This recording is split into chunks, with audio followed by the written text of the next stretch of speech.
It's unlikely that anyone has ever tried to hide a zombie, and hiding a zombie among humans is incredibly difficult. Even secrets about who was having an affair with whom were spread very widely thanks to stupid rumors. However, they didn't touch on the story of how the children of aristocrats one day turned into zombies, and if the heroine could only ask someone for help. But who could give advice to someone who suddenly had zombies in their family? So the story's main character decided to write a guide for those who simply needed to hide zombies as quickly as possible. At the Belond Empire's grand evening, an atmosphere of pomp and sophistication reigned in the banquet hall. One of the aristocrats admired that Lady Julia's skin today was like white jade, and it was incredibly eye-catching. Julia Walker, the duchy's third daughter, a lady with pink hair and pale porcelain skin, was the very embodiment of refinement and sophistication. The fourth daughter, Emily, remarked that the lady had a very keen eye, since she decided to make such an unusual compliment. The lady admitted that her sister Julia has been paying a lot of attention to her beauty lately, so the girl looks simply flawless. She couldn't help but tell how well Julia chose the earrings, which simply sparkled and matched her outfit. The lady asked if these were earrings with the finest rubies, and they said they came from the Quan Main diamond mine. First of all, zombies always have pale skin, so if you become a zombie, you need to pay attention to your makeup. It wasn't only in Julia's appearance that oddities were noticed, because one of the respectable gentlemen, shaking Isaac's hand, noted that his palm was very cold. The second son of the Duke of Walker, named Isaac Walker, was also present at the grand event. When he shook his hand, he didn't even imagine that he might notice his body temperature. Firstly, zombies always had a low body temperature, so it was imperative to avoid physical contact as much as possible. He smiled and admitted that he had been holding a glass of cold drink in his hand the whole time, and that was probably why his hands were cold. To prevent anyone from finding out that you had become a zombie, Emily carefully warned everyone before the ball to act like normal people. The next moment something happened that no one expected. A broken crystal glass of wine fell to the floor. The young man politely asked for forgiveness. It was entirely his fault, and he was very worried that the gentleman could get hurt. The firstborn and head of the Walker Duchy, Edmund Walker, looked in surprise at his hand, which was stained with red wine. Emily immediately came to the rescue. She poured red wine on a white napkin so that no one would notice. She placed a red napkin on her brother's hand and asked if he was okay, because the zombie had another peculiarity. Thirdly, zombies don't have any blood at all, so you have to make sure they don't get hurt, and people don't notice the trick. She quickly managed to make it look like her brother's hand was actually bleeding. One of the men ran up to them, noticing that something had clearly happened to the Duke, and this moment required his attention. He said he was fine, but since this had happened, they would probably have to leave now, and he apologized. The man thanked her for accepting the ducal family's invitation to the gala event, and the heroine hoped that this guide would be useful someday. The family didn't stay at the ball for long, but during that time they were already tired, because their main goal was to make sure people didn't understand who they really were. You may think this will never happen to you, and that you will hardly ever need this guide in your life. Unfortunately, you never know how things will turn out, and Emily's biggest fear was that they might get caught. Emily was sure she had once thought the same thing, until just last week, when their lives had changed dramatically. Her sister and brothers were ordinary people, but unfortunately they had to start a completely new life. A new one, previously unknown to any of them, where they now had to hide so that no one would find out how they became zombies. So Emily diligently kept a diary and kept an eye on all her brothers and sister, trying to make their lives at least a little happier. It happened a week ago, and it's hard to believe that just recently their family were ordinary people, but at some point, opening her eyes, Emily realized that she was in the forest. Their family gathered for their younger brother's entrance ceremony into the academy, and everyone was incredibly anticipating this event. They were late for the start of the celebration, so they decided to take a shortcut to at least make it on time. Just as the second brother Isaac was joking that their black cat, Leo, had gained weight, the carriage suddenly began to shake violently. Sensing danger, Isaac first pushed his sister Emily out of the carriage so that she could be saved if the carriage overturned. So when the lady opened her eyes, she realized that right now her brother and the others were not next to her. She was lying on the grass completely alone, but fortunately she was alive, although she could not say for sure whether a tragedy had happened to her loved ones. In the most hidden corner of the forest, people heard voices right next to them, and silhouettes of people in black robes appeared behind the bushes. They were saying something about death, and black crows were circling around them, their cries echoing throughout the forest. The strangers whispered. It seemed like everyone inside the carriage had turned to mush, and as if that was their main goal. All this time Emily tried to hide so that no one would notice her, but she understood that tragedy was very close. As soon as the strange strangers left, she went in search of the carriage and saw what was left of it quite nearby.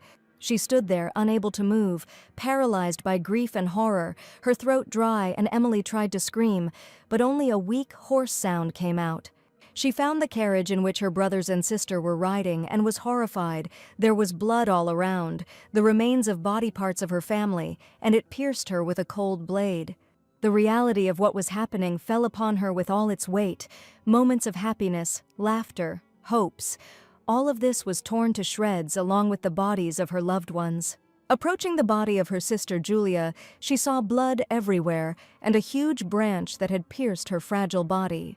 Julia's face was completely covered in blood, and she didn't even have a single chance to survive.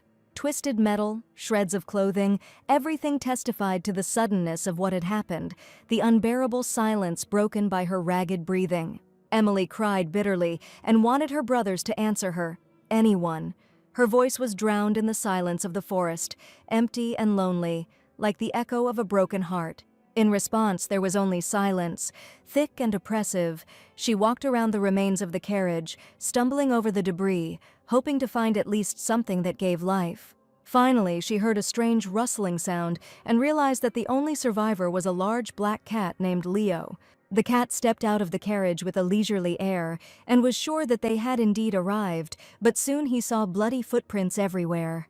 Leo's carefully licked fur became ruffled, and he was extremely unhappy about this, but a much more terrible situation happened. Emily cried bitterly. No one expected a terrible tragedy, and the cat confirmed once again that people die quite easily. And he was her only hope.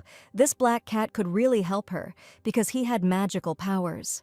Lev asked the young contractor, who was Emily, what she now wanted from their union and what she wanted to do with her family. Slowly but surely, Emily rose to her feet. She wiped away her tears, took a deep breath and exhaled. She needed to calm down. The only thing she wanted now was to bring her relatives back to life with the help of black magic. The National Academy's entrance ceremony had already been completed at the elite university, and all student spots were filled. Near the last desk stood a boy with sad eyes. He was crying, not understanding why all his relatives had abandoned him that day. This boy was the youngest son of the Walker Duchy, named Andrea, and a special boy with different colored eyes. He was sure that his family would not come, but suddenly he heard a familiar voice, and it was definitely his brother. Isaac apologized for being late and said that the carriage had broken down, so they had to wait a little longer. Andrea wondered why Isaac took off his glasses. He looked quite attractive without them, but it seemed strange. Andrea said his brother's face was too scary, so he should always wear glasses, and his brother affectionately called him a little rascal.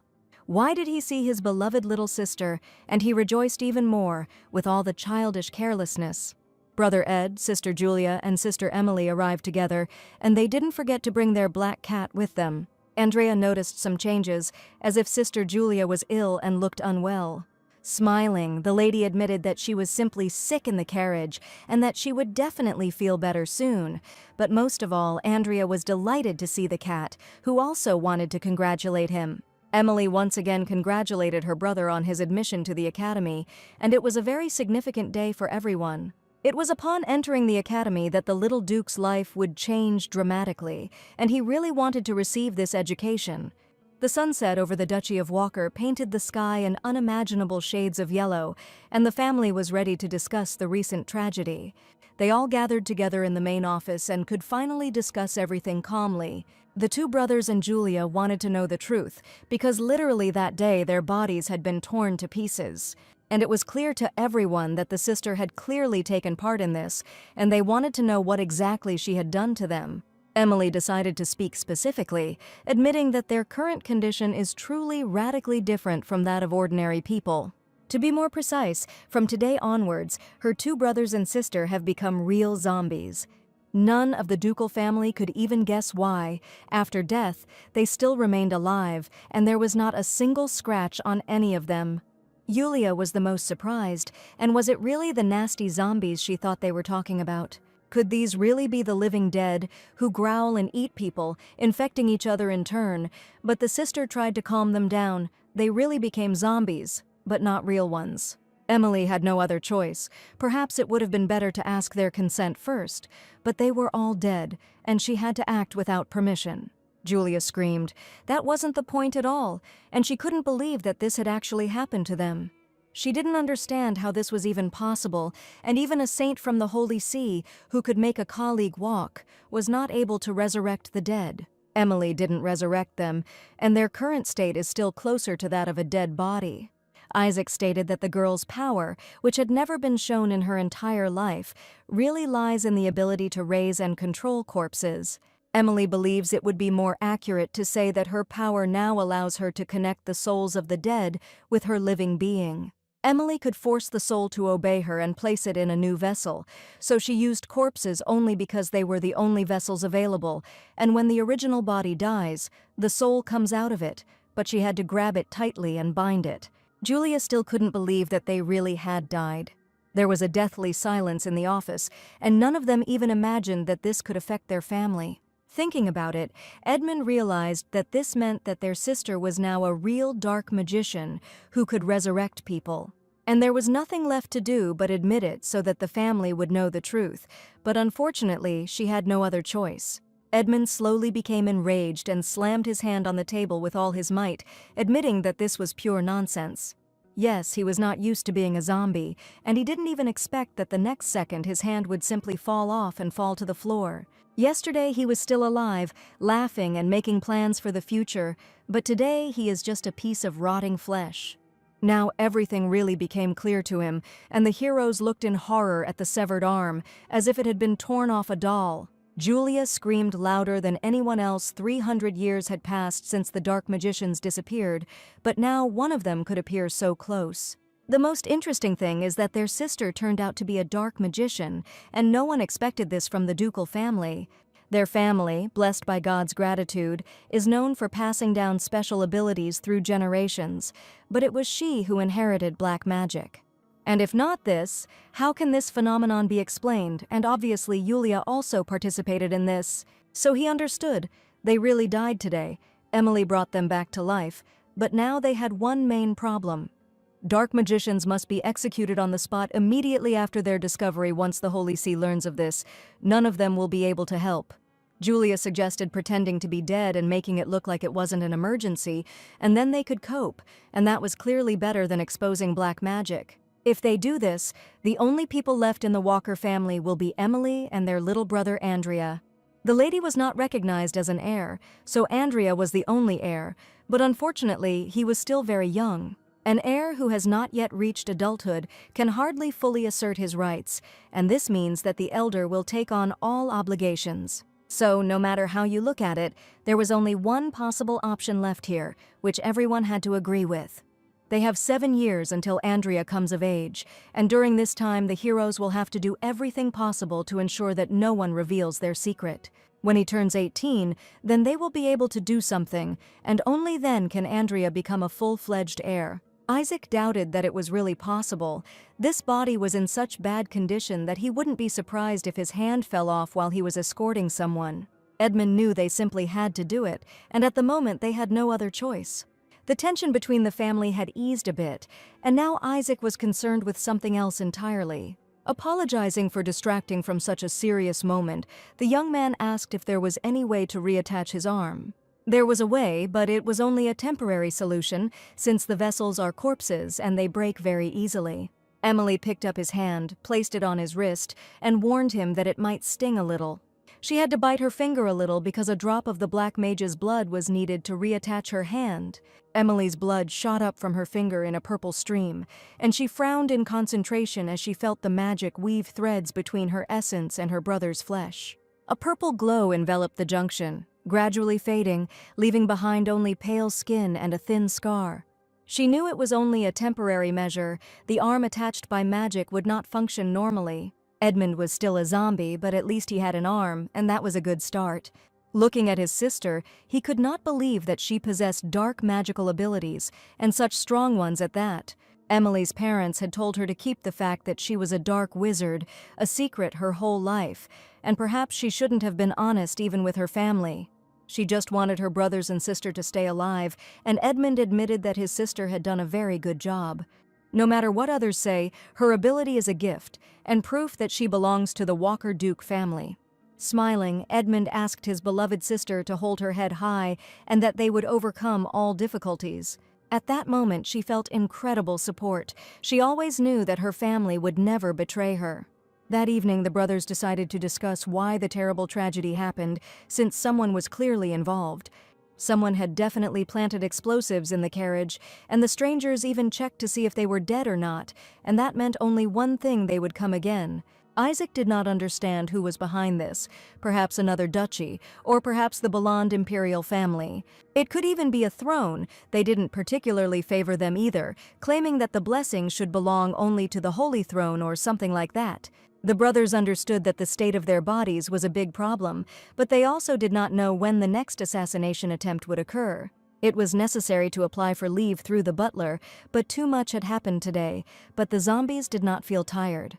Literally one day, their lives changed dramatically, and Emily was forced to admit her talent. All this time, only one member of the ducal family knew the truth, and that was a fat black cat named Leo. He asked what fool could mistake dark magic for grace, since their foundations are completely different. He was sure Emily understood this perfectly well, but at the same time she spoke so shamelessly, as if her magic really was a gift. The black cat asked her how she felt after all this, when she had to tell the truth about herself, and her beloved relatives became zombies. And did she really feel at least a part of the almighty power, and want to conquer this entire continent? Emily stared at the talking black cat, and she also had one important question for him. Why would someone like him make a contract with her, a black magician, who would now be obligated to her for the rest of his life? The cat was indignant. She called him herself, and also asked him to help as soon as possible. Leo did not understand how the contractor, his magnificence, could be so indecisive and try to prolong his life, fussing like a rat. This black cat was not an animal. It was a creature disguised as a domestic cat, but was actually a demon who had made a contract with her. He now claims to have possessed the corpse of a cat to avoid a causal disruption, though his true form is actually different. The demon was curious about what kind of bloodbath the man who summoned him after so long could cause. When he got here, he asked Emily not to laugh anymore, and Demon found it incredibly irritating. Considering that even a novice dark mage like Emily could summon a demon, it was unlikely that he had the right to complain after that. After these words, anger appeared in the black cat's eyes, his fur stood on end, and he shouted that he was ready to terminate this useless contract today. Early the next morning, little Andrea was seen off to his new life by his brothers and sisters. Today he was going to the academy to get the first knowledge he had long dreamed of. The whole family was incredibly worried about him, and Emily asked the boy to be careful. They watched the carriage leave, realizing that Andrea would certainly become the most wonderful student. The ducal Kolker family gathered for dinner, and for the first time, an uneasy silence hung in the air. Isaac decided to talk about the inability to sleep and how their bodies were quickly deteriorating, and the zombies had probably already noticed that they couldn't tell the difference between hot and cold when eating. The leave application should be on the captain's desk early this morning, and Isaac warned that if he tried to brew the potion in this state, it would lead to an accident. Edmund decided to find out what the chances were that the applications would be rejected, and they would be rejected. Isaac replied that the imperial court never turned down requests for leave, and he was confident that everything would be fine, and they certainly wouldn't be able to break tradition today. Emily was going to talk about this before she went to work. Since they would now need Emily's help, and if any questions arose, her brother hoped that her leave would be approved. It was just a matter of buying time, and if a higher level of dark magic could restore the bodies to their previous state. She will probably need time to learn dark magic separately, increasing her knowledge and talent. The brother promised to try to somehow get a book on dark magic so that his sister could easily practice right at home, improving her skills. And so, the heroes had roughly decided how to proceed, and they came up with this grandiose plan in just one night. Suddenly, there was a knock at the door, and the butler came to tell the Duke urgent news. The man bowed respectfully and warned that the gentleman's request for a second vacation had unfortunately been rejected. The food almost flew out of the heroes' mouths, and none of them expected that the application would be rejected. Isaac was angrily indignant at the reason why the application was rejected, and that simply could not happen. It was obvious that the butler was nervous as he admitted that this was an order from His Highness the Crown Prince. Now they have even more problems, and it would be much better if everything went according to plan, but alas, that would be too much of a good thing. At work, Emily was waiting for a colleague who arrived later than usual today. The lady wished Jamie good morning, saying that she had some very important things to do that morning that simply could not be put off. She had to lie. Andrea was being capricious because she didn't want to go to the academy and asked where His Highness the Crown Prince was. The Crown Prince was currently in a meeting. He was supposed to arrive very soon, and as soon as he said these words, he appeared at the threshold. Everyone greeted His Highness the Crown Prince, and today Emily had an important conversation with him. The Crown Prince looked incredibly elegant, his luxurious clothes decorated with gold embroidery. The gentleman sat down at his desk, asking his assistants to return to their work and not put off important matters. Now Emily needed to ask the Crown Prince for leave so that she would have time to help her family. She timidly asked if she could ask the gentleman one important question that required his attention. Having collected her thoughts, the lady turned to the gentleman and admitted that she would like to rest for a while. The young man wondered if the workload had turned out to be too much for the lady and that she was unable to cope with her work. Emily rarely took vacations, so the Crown Prince was curious about what had happened since she suddenly decided to take a break. If you remember, Sir Isaac also sent a leave application, and did they really have family problems? Emily admitted that nothing of the sort had happened. They had simply thought, why not go on holiday with the whole family? And she had some days left over. She could use them as she saw fit, but the Crown Prince was clearly beginning to suspect something. Emily was ready to sink into the ground, but the gentleman only quietly said that it might be difficult to do, and it was unlikely that he was ready to give her a vacation. Speaking of Sir Isaac, the Crown Prince ordered him to be vigilant because they might soon need the help of the knights. He couldn't reveal the official reason yet, but since Isaac's vacation had been cancelled, it would be difficult for the family to go on holiday together. The plans went down the drain, and Emily had no idea what to do now. If Brother Isaac had to work, perhaps she too would have to go to the Imperial Palace where her help was needed. She understood the gentleman perfectly, deciding to postpone her vacation until next time, but suddenly one of the knights burst into the office and began shouting something. There was fear on his face. The young man assured that the Crown Prince needed to go somewhere quickly because Sir Isaac was now in the knight's quarter. Emily was sure her brother was still at home, and this news sounded much more scary to her than the news that her family was now zombies. Without even suspecting what had happened to her brother Isaac, she began to worry, and was only afraid that other people would find out that her brother had become a walking corpse. Together with the Crown Prince, she had to go to the training ground where all the knights were now. It was good that no one revealed their secret, but for some reason the situation turned out unexpectedly. Before this, the Crown Prince tried to find out from Mr. Werner what had happened and why he needed to go to the site so urgently. The young man said that Sir Isaac and Sir Harold were about to have a sparring match right now. They should definitely watch it.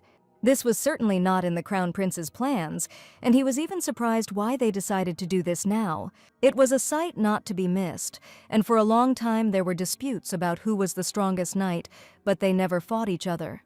Therefore, the disputes still did not subside, and in connection with this, Werner still left it to Sir Harold. Werner didn't even notice that his sister was standing in the office. He apologized, and last time he bet on her brother. Emily was sure that in any case, if the Crown Prince did not go to watch the duel, perhaps this could still be resolved. Putting all his affairs aside, for some reason the gentleman decided to go with them, and he clearly wanted to see what would happen there. The prince rose from his seat. The gentleman suggested leaving right away, and Werner knew perfectly well that the gentleman would agree. The Crown Prince was once also one of the ordinary knights, and it was for this reason that he could not refuse. Werner also invited the lady to join him to watch her brother spar. Usually she would have refused such offers, but now the situation was becoming dire, and it was necessary to stop this duel. The knights were already ready to begin sparring, standing opposite each other with wooden swords. Isaac held the sword with both hands, and on his wrist were visible the scars of his recently severed hands. He knew perfectly well that he shouldn't have given in to this provocation, but now he had no other choice. The sparring would hardly have happened if it weren't for his insolent partner, who called Emily's sister a talentless piece of trash. One day, the young man declared that she was already of the right age and should be sent to a worthy family, and she even thought about sending an official proposal soon, knowing that the Walker family only accepted sons-in-law. Isaac couldn't let Emily deserve to hear such nasty things from a complete stranger. The sparring was about to begin. The knight asked both sides to bow and each of the partners to get ready. Isaac knew his arm could fall off again at any moment, but he certainly couldn't cancel this duel. Looking at her brother, Emily was incredibly worried, and she couldn't even imagine what to do to prevent this from happening. Suddenly, the Crown Prince asked if her brother was really sick and that he looked just awful. At first, Emily was afraid that they were talking about her, and even shuddered at such a strange question. She said that her brother mentioned that his stomach had been bothering him for several days, and perhaps he had eaten something wrong and was unlikely to feel well. Even the knight Werner noticed that Isaac looked bad, his complexion was bad, and he was simply deathly pale. This changed everything. Werner decided to bet on Harold, and someone was praying for Isaac to win, and a large sum was already bet on him. The start of the tournament was announced, and all the spectators watched with interest the sparring between the two strongest participants. Sir Harold began sparring and rushed towards Isaac with fury, wanting to defeat him, driven by pride and the desire to prove his superiority. Isaac had not expected the young man to attack him with such confidence, but he had far more skill. He parried Harold's attacks with the grace of a master, his every movement revealing a deep understanding of the art of combat. Harold, seeing that his onslaught was not producing results, began to lose patience, his rage giving way to annoyance and then panic. Isaac blocked well enough, but his sword was too light compared to his usual one, and Harold wondered if he couldn't put any power into it. Harold's rage seemed to only fuel Isaac's composure, and the spectators continued to watch this exciting fight. Emily was incredibly worried and knew that this couldn't go on because she knew his arm could just fall off at any moment. The lady couldn't let everyone see how his hand simply fell off right in the center of the training ground. Perhaps this could be called revenge for the fact that she once did not listen to the lion demon, and now she simply did not know what to do. As a powerful dark mage, she had enough knowledge to somehow end this battle. After releasing her blood from her palm, she was sure that this would definitely work. The dark mage's blood rushed upwards towards the ceiling in a purple vortex, and Emily had already come up with a good plan. She turned to the demon, who was simply obliged to help her, and asked him to come and break the chandelier hanging from the ceiling. Brother Isaac had to be able to avoid this sparring, and she had very little time left. Harold suddenly declared that his partner was simply dodging like a rat and decided to finally put an end to this. The opponent asked him to wait, not wanting to use the aura of the magic sword in such a duel. Harold's rage was already beyond all acceptable limits, and he angrily shouted that in that case he would be the one to do it. The chandelier, which was firmly attached to the ceiling, slowly began to move and was ready to fall right in front of the heroes. Emily's magical powers enveloped the chandelier, and the demon needed to make it fall as quickly as possible. Literally a second later, the chandelier fell onto the training ground, and everyone looked on in bewilderment as to why it fell at such an important moment. It was not clear who had won, Sir Harold or Sir Isaac, but only thanks to this the sparring was stopped. Harold's dark figure, angry and disappointed, stood right in the center of the knight's square. He was shaking all over, but if it hadn't been for the sprat, the chandelier would have fallen right on his head, and who knows how it would have ended.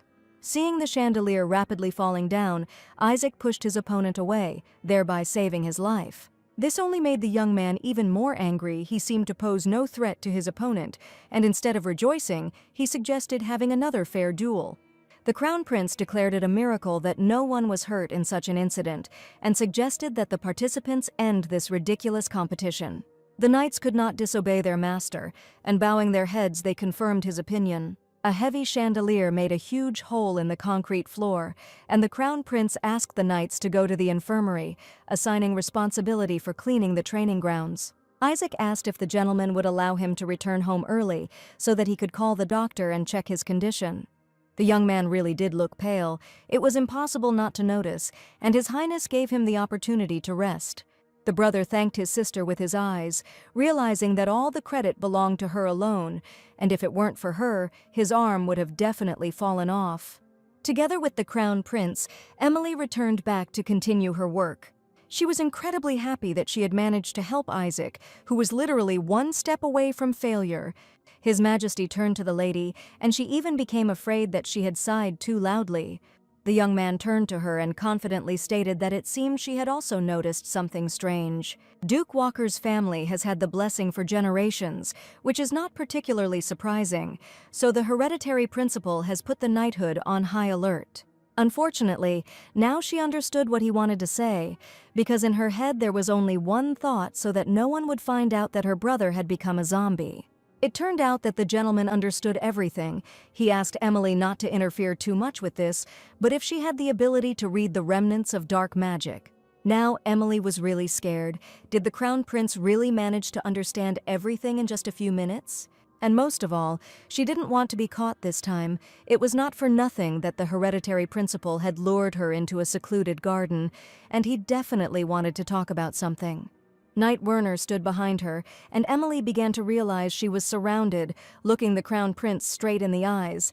The knight noticed that His Highness had probably frightened the young lady when it came to dark mages. He had already told him more than once that it was precisely because of his gloomy expression that all the young ladies ran away, but the gentleman did not want to frighten her at all. Judging by the fact that the atmosphere was not hostile, it seems Emily was not caught, but how many more times will she be surprised today? Werner turned to the young lady and asked her not to hide and to tell him if she really knew something. They noticed that during the sparring, the lady knew in advance that the chandelier was about to fall. She looked at the ceiling even before it fell, and this was absolutely true. They believed that dark magicians had started to act again recently, so they decided to conduct a comprehensive study, but they encountered many restrictions. Although several tracking tools have been used, their use has been limited, and most are single-use. Werner admitted that this case was definitely the same, and he was absolutely sure of it. Just by the way, he used this instrument to measure, and it showed that dark magic was indeed detected at that moment. As it turned out, they thought the young lady had a natural ability to sense dark magic in advance, but only Emily knew the truth. Werner offered the lady to assist in the research in order to finally find out who was hiding under the mask of the dark magician. For some reason, they looked at her with such anticipation, and Emily couldn't say no, but on the other hand, it just drove her crazy. They asked a dark magician to help them find a dark magician, and these people clearly don't understand what they're talking about. Emily was just a secretary. She did her job diligently and was the best at her job. The Crown Prince offered to provide a separate payment for overtime if only Emily would agree to help them. She had no reason to refuse, so the lady agreed to take part in the study. Werner decided to explain the situation in detail and even suggested moving to another place so that no one would see them. They went to the secret meeting room, and the lady asked what they meant by their assumption about dark magicians. Just as it sounded, the heroes discovered several traces that definitely indicate that dark magic is at work again. All the dark magicians were imprisoned on a secluded island after a sacred battle a very long time ago, about 300 years ago. 300 years is a period during which much could have been forgotten. The power of the papacy was still strikingly different, and ironically, without the dark magicians, the papacy would be meaningless. Once the papacy occupied part of the lands of the Belond Empire, preparing for the resurrection of dark magicians, the heroes were revising the treaty on land rights, and the approaching autumn of this year will turn out to be the date of negotiations. Emily warned that in that case the Empire intends not to renew the contract at the upcoming negotiation date, and the Crown Prince confirmed her words. The lady still didn't understand. They said that they found traces of dark magic being activated. In the knight's opinion, this was the most difficult part, and this is what they wanted to tell her. Dark magicians are no different from ordinary people, and only clerics can sense the remnants of dark magic. On the table lay a transparent magic ball, a measuring instrument that had also been created in the papacy. So if the papacy claims that dark magic has appeared, I have no choice but to confirm their suspicions. Thinking about it, Emily realized that this meant they weren't moving because they understood everything. On the other hand, this was a huge success for her family, which meant that the imperial family had no way of finding dark magicians unless the papacy helped them, and the lady only had to play along. Unexpectedly, the young men said that the most recent tracks were recently found in the middle of the Loudon Mountains, where the terrible tragedy occurred. Emily choked on her tea in surprise, and the knight asked if she was okay. She admitted that she was just a little surprised. The Loudon Mountains were not far from here, which meant that the dark mages were very close. The mountains are located to the west of the capital. If you cross this mountain range, you can immediately get to the Campbell Marquisate. So many people travel back and forth, and this is quite serious. The girl's younger brother often went to the academy and traveled there, and Werner asked her not to worry, and the capital's guards were protecting the territory with special zeal. When Werner went there on his own, the measuring instrument they were using started to emit a red light and flash, and it seemed like there were traces of powerful dark energy left there. The Crown Prince assumed that this was enough of an explanation and asked Emily to go and pack her things. Tomorrow morning she had to go to the mountains with them so that she could go there personally and confirm the presence of dark magic. Tomorrow was a big holiday, but Emily didn't understand why it was worth going now. That's why the gentleman decided to go there, and if they both disappeared in the middle of the week, it would definitely be suspicious. Emily had no choice but to agree, and the Crown Prince could well be called the worst boss in the world. Today was an incredibly hard day. Emily simply collapsed on her bed, exhausted, and various thoughts could not leave her head. If Isaac's hand fell off today, it would be proof of dark magic, and who knows what the Crown Prince would do with them. What she regretted most was that she could not improve her brother's body, as she did not have the strength to do so. She decided to turn to Demon, her black cat, and perhaps he could help her somehow. The lion lay on a cozy, soft pillow. He involuntarily stretched and asked why the lady decided to call him. No one could know dark magic better than the demon himself, so the lady decided to ask him. The demon liked this idea, and he wanted to know if the mistress was really ready to learn the great techniques of this body. Now she was truly sure that she would need the knowledge of the demon himself in order to somehow help her family. The demon confessed that it was worth listening to him from the beginning, and then her relatives would not have found themselves in such a ridiculous position. Still not quite sure if she had done the right thing, Emily knew she needed power now, immediately. And if we take Isaac's hand into account, it would be possible to temporarily strengthen something with magic so that their bodies don't fall apart. With a sly smile, the demon admitted that there was only one way to prevent the corpse from weakening and rotting. A real sacrifice must be made, and this will only work if it is the corpse of a person who has just died. The lady had long been familiar with dark magic, but she would not have wanted to sacrifice anyone, much less torment any corpses. She asked if there really wasn't another way that could preserve a zombie's body. If Emily didn't want to, she would need to learn to freely control demonic energy, but the demon assured her that it would take quite a long time. Emily was a natural-born dark mage, a contractor, but she never delved into the fundamentals, much less learned how to control energy. Even if she didn't devote time to training, she must have awakened the demonic energy that had been flowing through her veins since childhood. This energy manifests differently for each dark magician. Some raise the dead, while others can invade a person's mind. So the demon suggested starting with the practice of extracting his demonic energy. Or she will still have to sacrifice someone, unfortunately. There was, is, and never will be another way for a born dark magician. An incredible burden of responsibility fell on her shoulders, and Emily only wanted the demon to teach her how to extract demonic energy. And she was ready to do anything, just so that no one would ever find out that her beloved brothers and sister had long since passed away. Early in the morning, the Crown Prince, the Knight, and Emily set out into the mountains to find and prove the presence of dark mages. Werner warned that before they arrived, the lady could rest and gain strength. He probably noticed that she looked unwell, and indeed, the heroine slept very poorly that night. It was understandable after what he had heard yesterday, and Werner thought that the young lady was definitely scared. It was the first time the Crown Prince had seen her so tired, because Emily was always energetic, cheerful, and she was never tired. In fact, the demon devoured so much of her demonic energy yesterday that the heroine was simply tired to death while trying to master at least some skills. She tried to gather her strength. Now she had important work to do, but she understood that now she would find herself in the very place where something had recently happened. Soon they arrived. The venerable knight offered the lady his hand, a video of the tired state she was in. The girl's legs were shaking. She tried to hide her feelings, and out of the corner of her eye she saw that very place. There was blood everywhere. Strange fragments were lying on the grass, and the atmosphere around the place was not pleasant. The lady wondered if these people had really left everything in such a ruined state, and it was very suspicious. The magic ball in the knight's hands glowed with a scarlet light. It was a red signal signaling danger. It seemed like there had been an incident here recently, and Emily asked if the nearby guards had received any reports. With such a serious incident, someone was bound to be injured, but no one sought medical attention as they were told. Judging by the remaining bloodstains, someone was definitely here, but there are no wounded or corpses, and traces of dark magic remain. The Crown Prince suspected that innocent citizens of the Empire could be used as consumables for dark magic, and he was half right. He asked Emily if she had seen or felt anything, but she only replied that it was very difficult for her to say.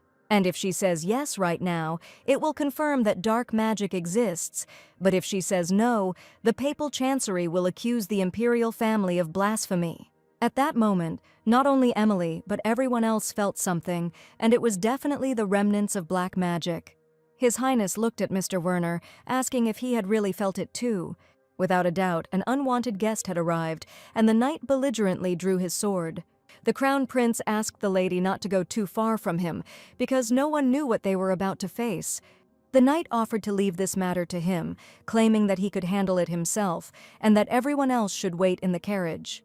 There were 5 strangers, but he was never afraid of danger, and nothing could restore him. Grabbing Emily's hand, the gentleman quickly ran towards the shelter, and was confident that the assistant would definitely cope. They hid in the carriage, and sitting opposite each other, they had no idea what was happening outside it.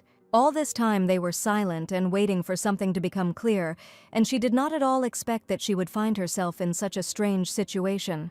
The gentleman assured them that he had no reason to worry at all. The knight would deal with the people who clearly wished them harm. Unfortunately, His Highness did not know where the dark magic leak originated, and it was unusual for him to encounter uninvited guests. Emily wondered if such things happened often, but the stranger must have found the thought of the son of heretics becoming emperor unbearable.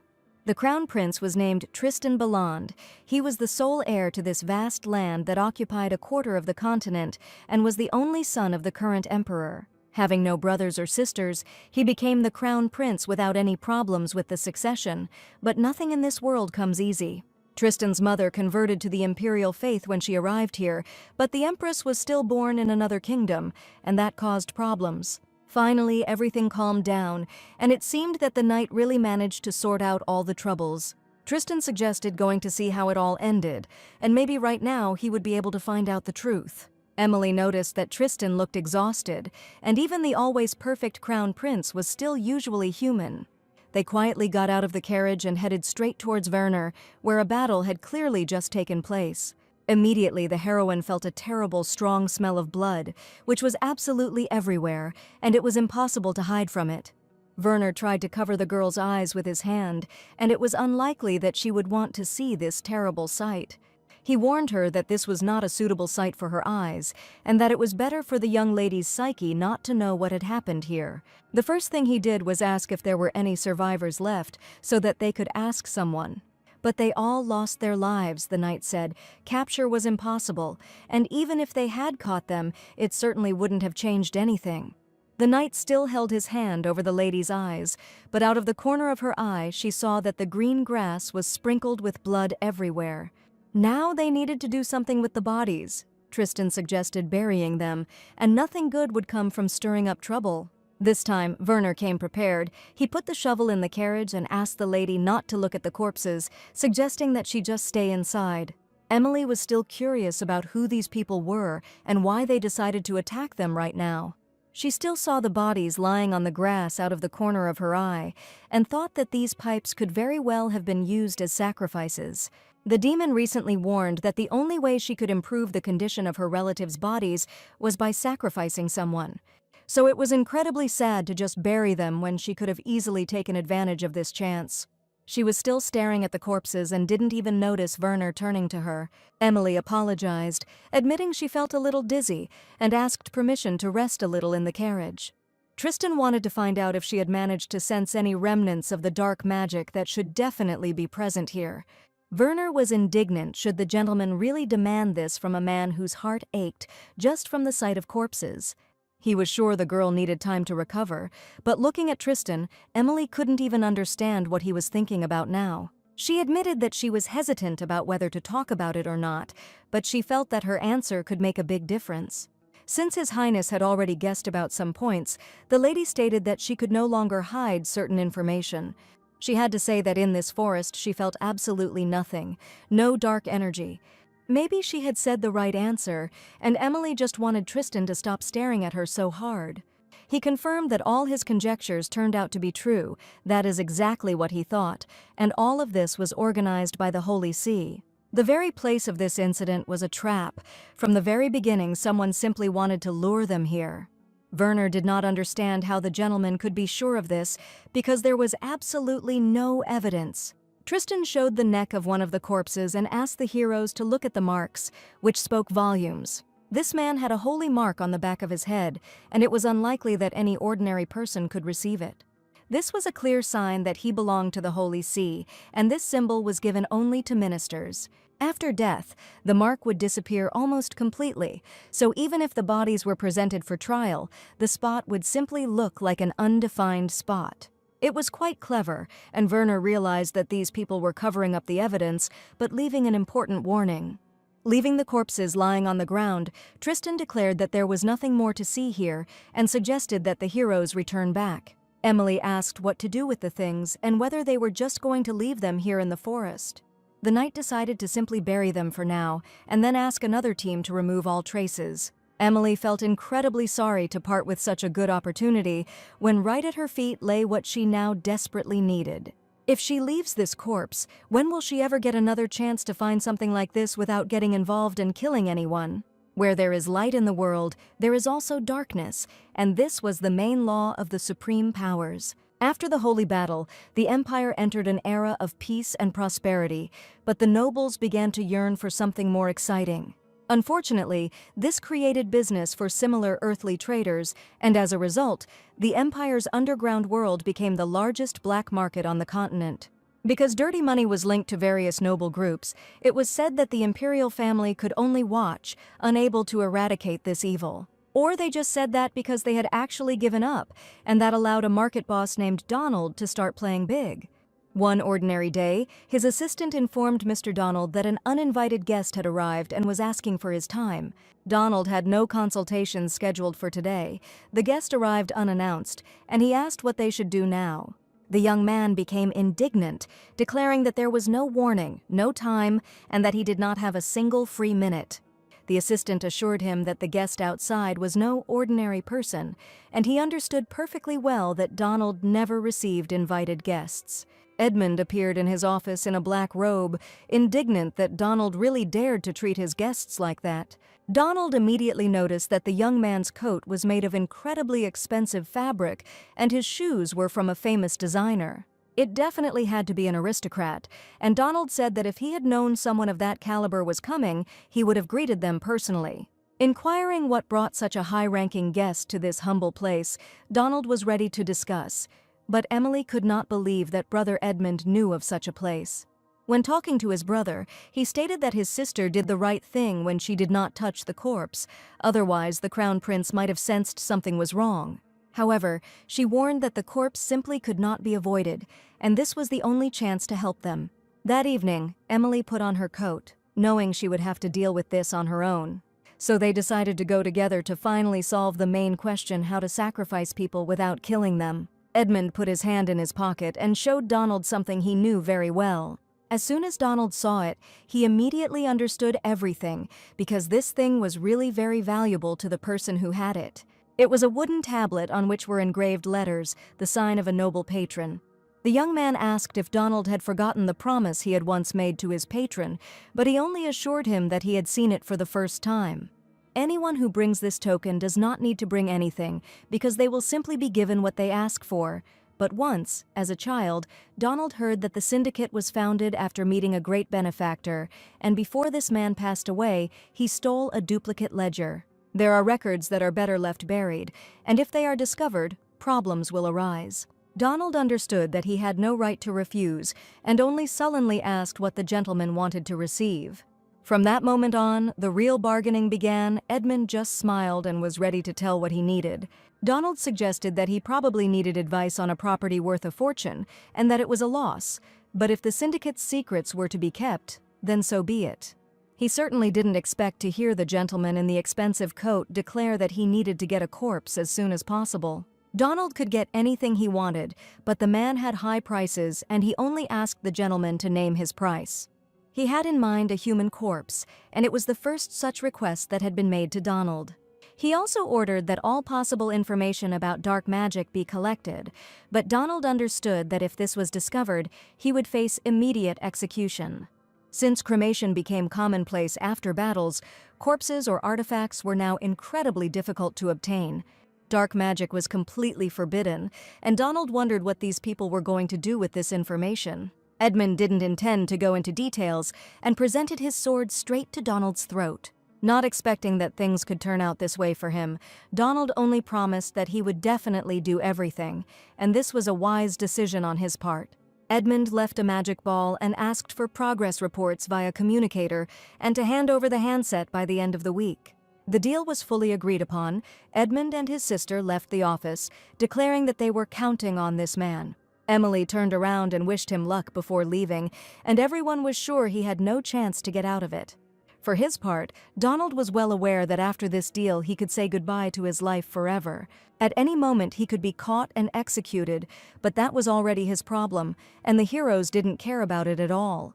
Dusk had already fallen over the Empire, but local residents were still leisurely strolling between the shopping arcades.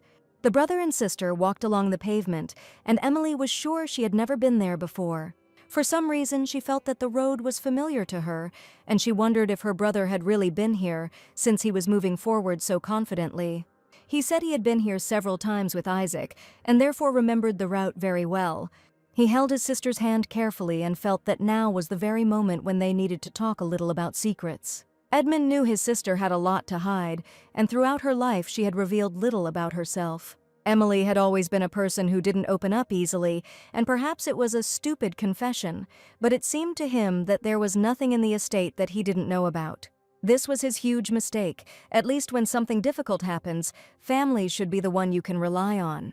If Emily didn't tell, they would never know anything, just as they never knew before, but now that her secret was out, she no longer had to hide. Edmund decided to talk to his sister frankly, and if she really wanted to tell him something, she could tell him everything calmly.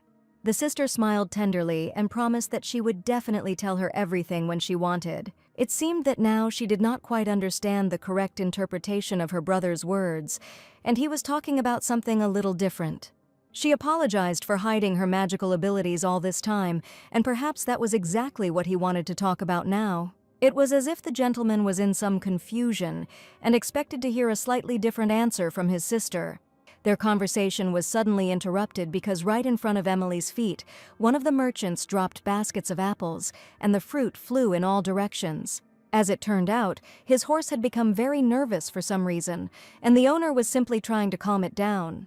He rushed to pick up the apples from the ground and asked forgiveness from the lady, who almost tripped over the fallen box. The lady asked if everything was okay with her brother, because just now he had almost been hit by the boxes that had scattered across the pavement. Suddenly, instead of her brother, who had just been next to her, she saw an empty space and looked around with excitement.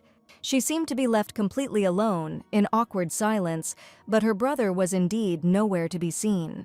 He vanished without a trace, and Emily couldn't understand why these zombies couldn't just stand still. A stranger approached her, asking if the young lady was really lost and standing completely alone at such a dark time of day. Behind her stood a hooded young man with emerald-colored hair, but she didn't exactly know this man. Suspicious.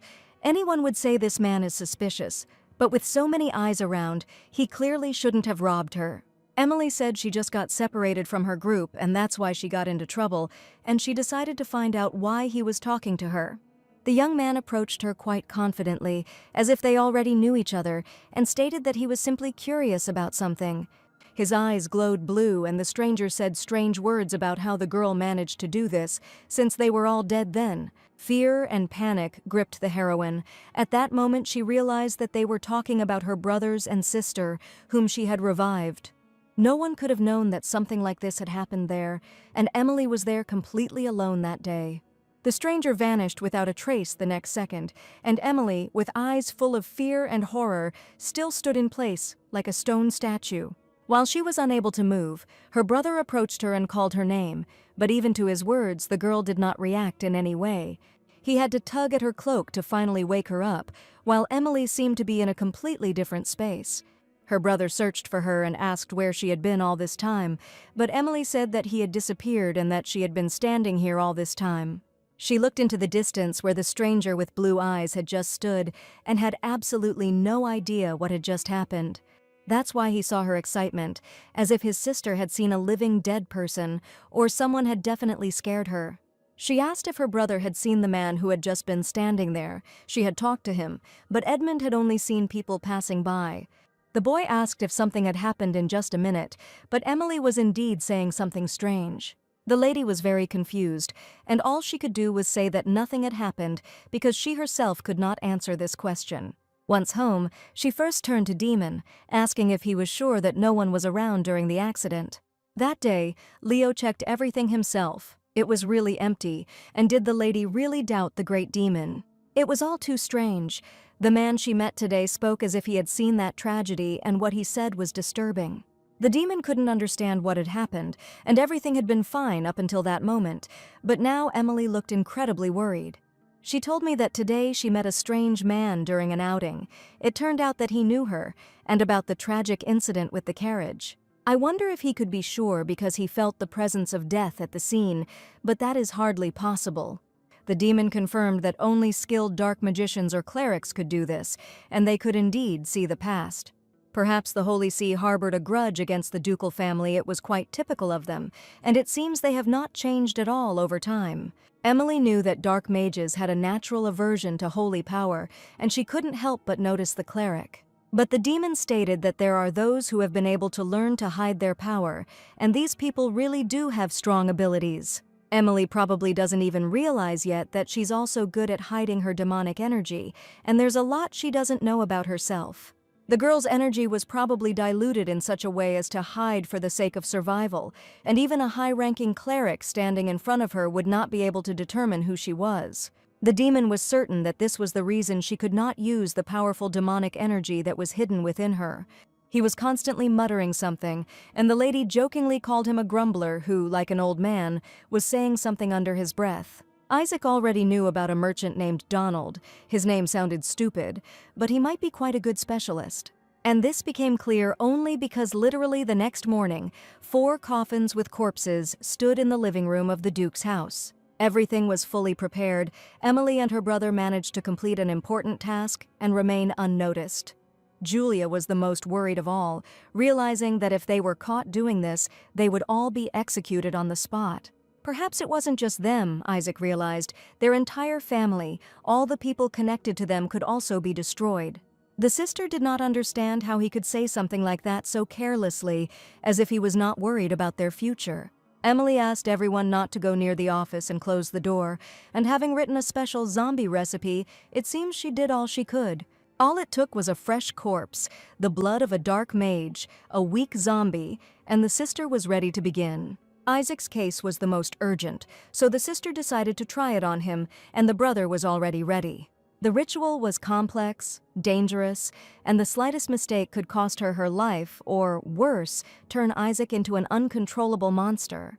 She cut her palm as she stood in front of the corpse, and the blood flew up in a purple stream, weaving into a bizarre pattern over his dead body. Emily concentrated, directing a stream of magic into the very core of his being. The symbols etched into the floor around the coffin glowed with a ghostly purple light, casting long, distorted shadows across the stone floors. She whispered ancient spells, words full of power and darkness that echoed throughout the ducal house. Isaac, who had been standing motionless like a statue, began to tremble, his eyes widening, reflecting the dancing flames of the torches and the ominous glow. The energy emanating from the corpse in the coffin grew stronger, pulling at the threads between the dead and the living. Emily, with her eyes closed, controlled her dark magic. In the center of this chaos stood Emily, like the epicenter of the storm. Books and papers began to fly around, disturbed by a whirlwind of invisible force. Heavy books on necromancy, which had been gathering dust on the shelves for centuries, now whirled in a mad dance, like living creatures rebelling against their imprisonment. In this storm of dark magic, the sister asked if everything was okay with her brother. She needed to control every little thing. From her fingertips, like the muzzles of invisible cannons, threads of dark energy burst forth, weaving a complex pattern around Isaac. At that moment, Emily felt incredible power, but at the same time some kind of danger. Her brother stood motionless, and when the dark magical vortex calmed down, Emily tried to figure out if everything was okay with him. Suddenly the brother uttered quiet words. He felt something strange that he had not felt for a long time. Isaac felt stronger than before, but now there was one small nuance. He felt incredibly thirsty and immediately asked for a drink. According to him, it was not just a human thirst, it was as if something sinister. Emily noticed his wrist, and indeed the scar seemed to be gone, and Isaac confirmed that his hand was much better. As long as he didn't engage in direct combat, everything would be quite fine, and his arm was actually functioning well now. Turning to Edmund, the sister asked if he really wanted to try it too, because he kept looking at her so intently. But the brother decided to first look at Isaac's progress, since none of them knew how the improvement would go. All that remained was to figure out what to do with the other bodies, since there were still 4 more coffins lying in front of them. Therefore, he suggested moving the coffins to the basement, and Isaac and Julia were surprised that there really was a basement in the Duke's house. It was originally made as a safe place in case of a dangerous situation, but it seems no one except Edmund knew about it. He said it was always cold there and it was just the perfect place to store bodies so they wouldn't spoil. He touched the concrete candlestick, turned it a few times, and the heroes were surprised an entrance to the basement actually appeared in front of them. And only Edmund knew the secret of the old ducal mansion. The entrance to the basement was simply enormous. Perhaps it hid the secrets of the old house, and it was no coincidence that no one from the family knew about it. The smell of dampness, rot, and something else, inexplicably eerie, like the breath of darkness itself, hit my nose. Isaac couldn't believe how there had been a secret passage in their house all this time, and only one person knew about it. He deftly lifted the coffin onto his shoulder and offered to leave this task to him, and it still turned out to him that such things only happen in fairy tales. There was a book on the floor, and unfortunately Isaac didn't notice how he tripped over it. He dropped the coffin, from which a corpse flew right into the center of the room. Julia screamed at what her brother was doing, and it all seemed like sheer madness, something you could only see in horror movies. The brother apologized, admitting that he would clean everything up himself, but at that moment, Emily noticed something strange. She asked him to wait and frowned, turning her attention to the neck of one of the corpses. There was a mark of some sort on the back of his head, and she was certain she had seen it before just recently. Just a couple of days ago, Tristan and the knight managed to deal with the attackers, and the Crown Prince told about the holy mark on the back of his head, and how after death the mark almost completely disappeared, so that it was impossible to deliver the bodies to court. At that moment, the heroine realized what Donald had done, and these were definitely the same people she had seen recently.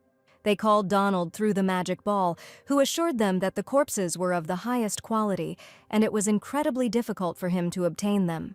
He knew a herbalist who often went into the forbidden area of the Ludun mountain range, and he said that these bodies were buried in the middle of those mountains. It turns out that they received the body of the killer of His Highness the Crown Prince, and the Imperial Corpse Disposal Department must have come up empty-handed, and the report had already been sent. So they had plenty of time to narrow down their suspects, which meant they had a big problem. Julia was afraid that they might be exposed, but it was too early to come to that conclusion. Emily would probably be at the top of that list, but they didn't have any hard evidence to prove her guilt. Edmund suggested that perhaps they would try to see her reaction first, and would definitely call her for a talk soon. He was worried whether his sister would be able to cope with this task, and whether she would be able to behave as usual. Emily asked her brother not to worry, and was completely confident in her abilities, as this was not the first time she had experienced such a birth. Being able to get out of any situation through persuasion was her specialty, and in this, she felt her strength. The next day, Emily went to work, and her coworker asked her what she did over the weekend. The lady said she spent a little time with her family, but Jamie's relationship with his family was not going well at all, so she spent time alone. More importantly, Jamie asked if she had heard the rumor that was already circulating throughout the empire. They say the Vatican will soon send someone here. It seems it's someone high-ranking. Everyone has already created a mess preparing for the reception. From what she had heard, it would be significant. Judging by the situation, a person of the level of a cardinal would come, and Emily wondered what could have been the reason for the Vatican to want to visit the imperial palace. Who knew how they could understand what these refined aristocrats were thinking, and it remained a mystery. The crown prince entered the office, and the ladies greeted Tristan with respect. Tristan accepted their greeting, making a gesture to let the girls know that such formalities were enough. His face was puzzled, and Emily wondered if the Vatican was interested in extending territorial contracts. Or perhaps it is connected with the assassination attempt on Tristan, which happened quite recently and which many already know about. Emily looked at Werner and Tristan, and it was unlikely that they would even guess that the bodies could be taken by a person from the black market. The knight suddenly placed a huge pile of papers on Emily's desk. She had never seen such a huge folder in all her time at work. She looked at Werner, puzzled. "I don't understand why this work can't be divided between two secretaries." His Highness said that it was necessary to review some documents, but there were too many of them. The most interesting thing is that the first document had a small note attached to it that said that someone was hiding a zombie. At lunch, Emily, Tristan, and Werner sat silently for some reason today, and a strange tension hung in the air. The knight decided to ask Emily if she liked the food, as if he was trying to find out something from her. After taking a bite of the cake, the girl admitted that the dinner was truly incredible, and she liked everything. She decided to ask why they had decided to invite her to lunch separately today, although they could have just as easily invited Jamie along.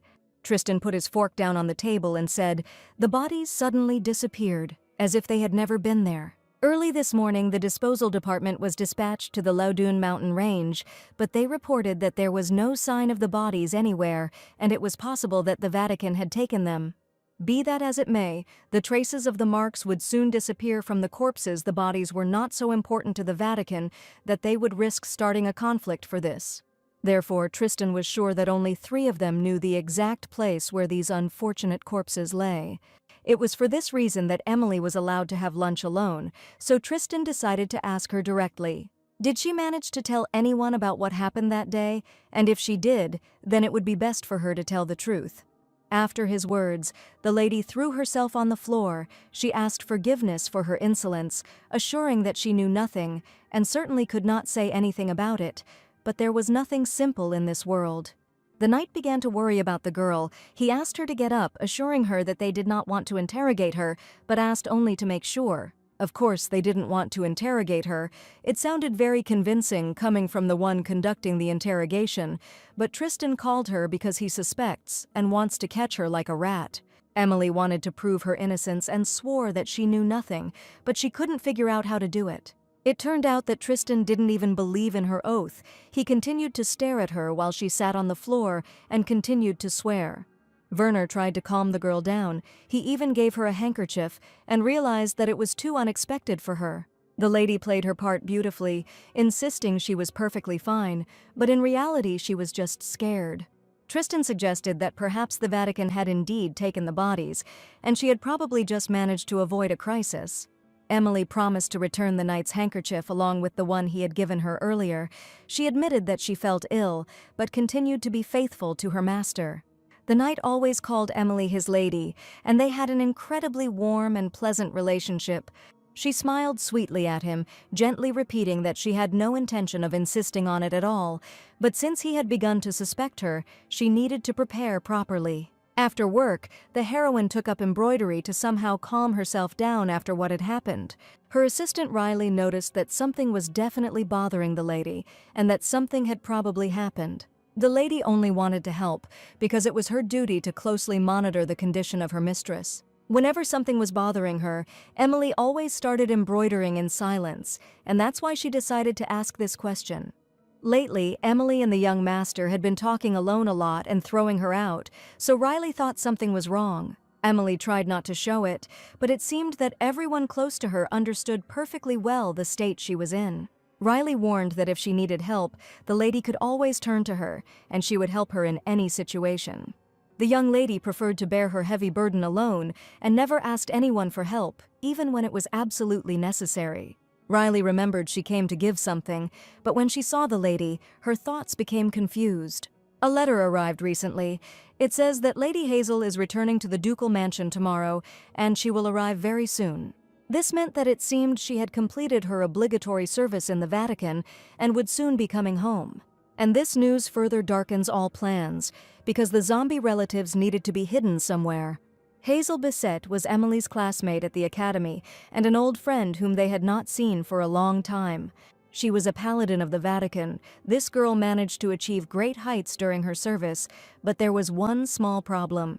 The meaning of her existence is only one thing: she is simply obliged to destroy dark magicians, such as Emily. When Hazel fluttered out of the carriage like a ray of sunshine, brightening the gray autumn day with her presence, Emily felt a weight lifted from her heart. Their friendship stood the test of time and distance, and this was a very valuable factor. My friend's hugs were warm and sincere, like the good old days, and were not overshadowed by recent events.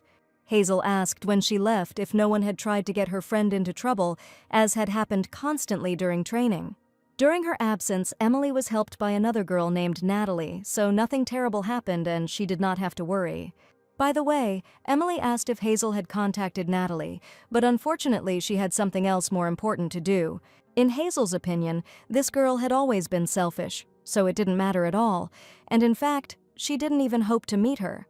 Emily asked her friend not to be upset, and she was sure that they would definitely have a fun time together. For her arrival, she prepared delicious aromatic tea, sweet treats, and Hazel asked how her brothers and sister were doing, but Emily had to lie. They were busy, as always. A friend asked if the location for her new assignment, which she was supposed to go on soon, had already been determined. Hazel might have to go to Frostwood Forest. They were informed that terrible monsters began to appear there. Emily was worried. It was okay that her friend was telling her this information, and it was probably strictly confidential. But Hazel had complete confidence in her and said that she was not afraid to tell anything, and that she trusted her completely. The conversations flowed easily and naturally, as if Emily had no secrets to keep. She was incredibly glad that her friend still trusted her, but still, after so many years of separation, she felt some kind of heaviness. When Emily saw her, her heart seemed to start beating faster, and for good reason, because Emily was a real dark magician. At this time, the brothers and sister were on the second floor, and now for the first time they felt what it was like to feel real divine power. Isaac's hands were simply shaking. He felt anger and an unquenchable thirst, and it was as if he had no control over himself at all. It was no surprise. Zombies couldn't stand divine power, and right on the first floor sat a paladin. Isaac had never encountered paladins or priests before, so he didn't know, but this turned out to be a real test. Julia lay there with her face buried in the floor, not understanding why Emily had invited this girl into a house where a bunch of zombies were sitting. Julia didn't expect things to turn out exactly like this, and she herself said that if they suddenly suggested meeting somewhere else, it could arouse suspicion. Edmund asked his sister to be patient a little longer, and if they went out by accident, they would definitely bump into someone, and then it could become a disaster. Perhaps they, along with Julia, would have to improve their bodies, and this was logical, because at least Isaac looked normal compared to them. As soon as they said these words, they turned their attention to their brother, who now did not look like himself at all. Edmund and Julia were seriously frightened, and with eyes full of horror they looked at their brother, who slowly began to turn into a strange creature. Reason seemed to leave him, leaving only instincts and thirst. He was turning into something monstrous, a reflection of darkness. The darkness swirling around his body grew thicker, enveloping him. He tried to resist, his hands moving chaotically. Isaac's eyes glowed red, reflecting the dance of the demonic flame in the depths of his once kind soul. It seemed like the brother had just realized that Isaac was really doing something terrible, and in just a few minutes he looked like a real zombie. Strange sounds were coming from the second floor. Emily couldn't help but pay attention to it. She knows perfectly well what's going on there now. But she was not the only one who heard strange sounds, and Hazel immediately asked if there was anyone else at home, although she just said that all the brothers are at work now, and there should definitely be no one at home. She didn't mention her sister and said that she was currently on vacation, and that she was probably conducting some kind of alchemical experiments in her room. Emily prayed for the sounds on the second floor to die down because it was unlikely that the truth would be hidden from Hazel. Finally, the next second it became more or less quiet, and Emily was still trying not to give in to panic.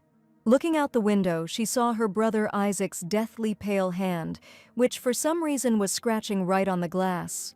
The heroine stared at the window with her mouth open, while drops of tea ran down her chin and her eyes widened to incredible sizes.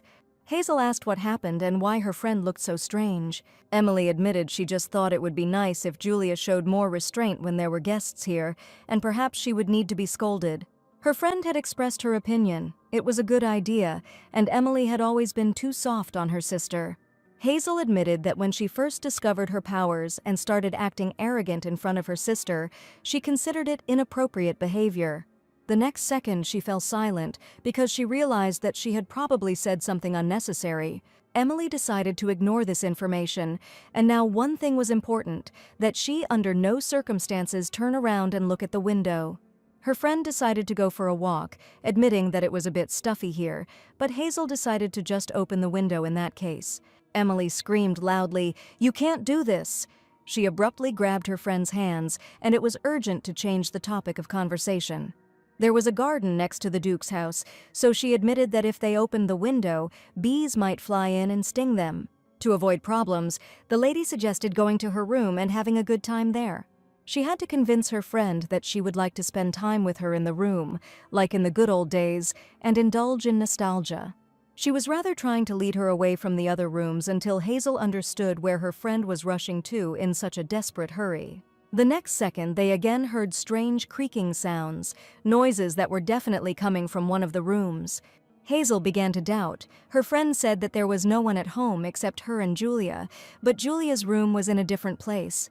She had to lie again, that's true, and she couldn't think of anything other than to say that Julia probably just dropped a big book or something like that.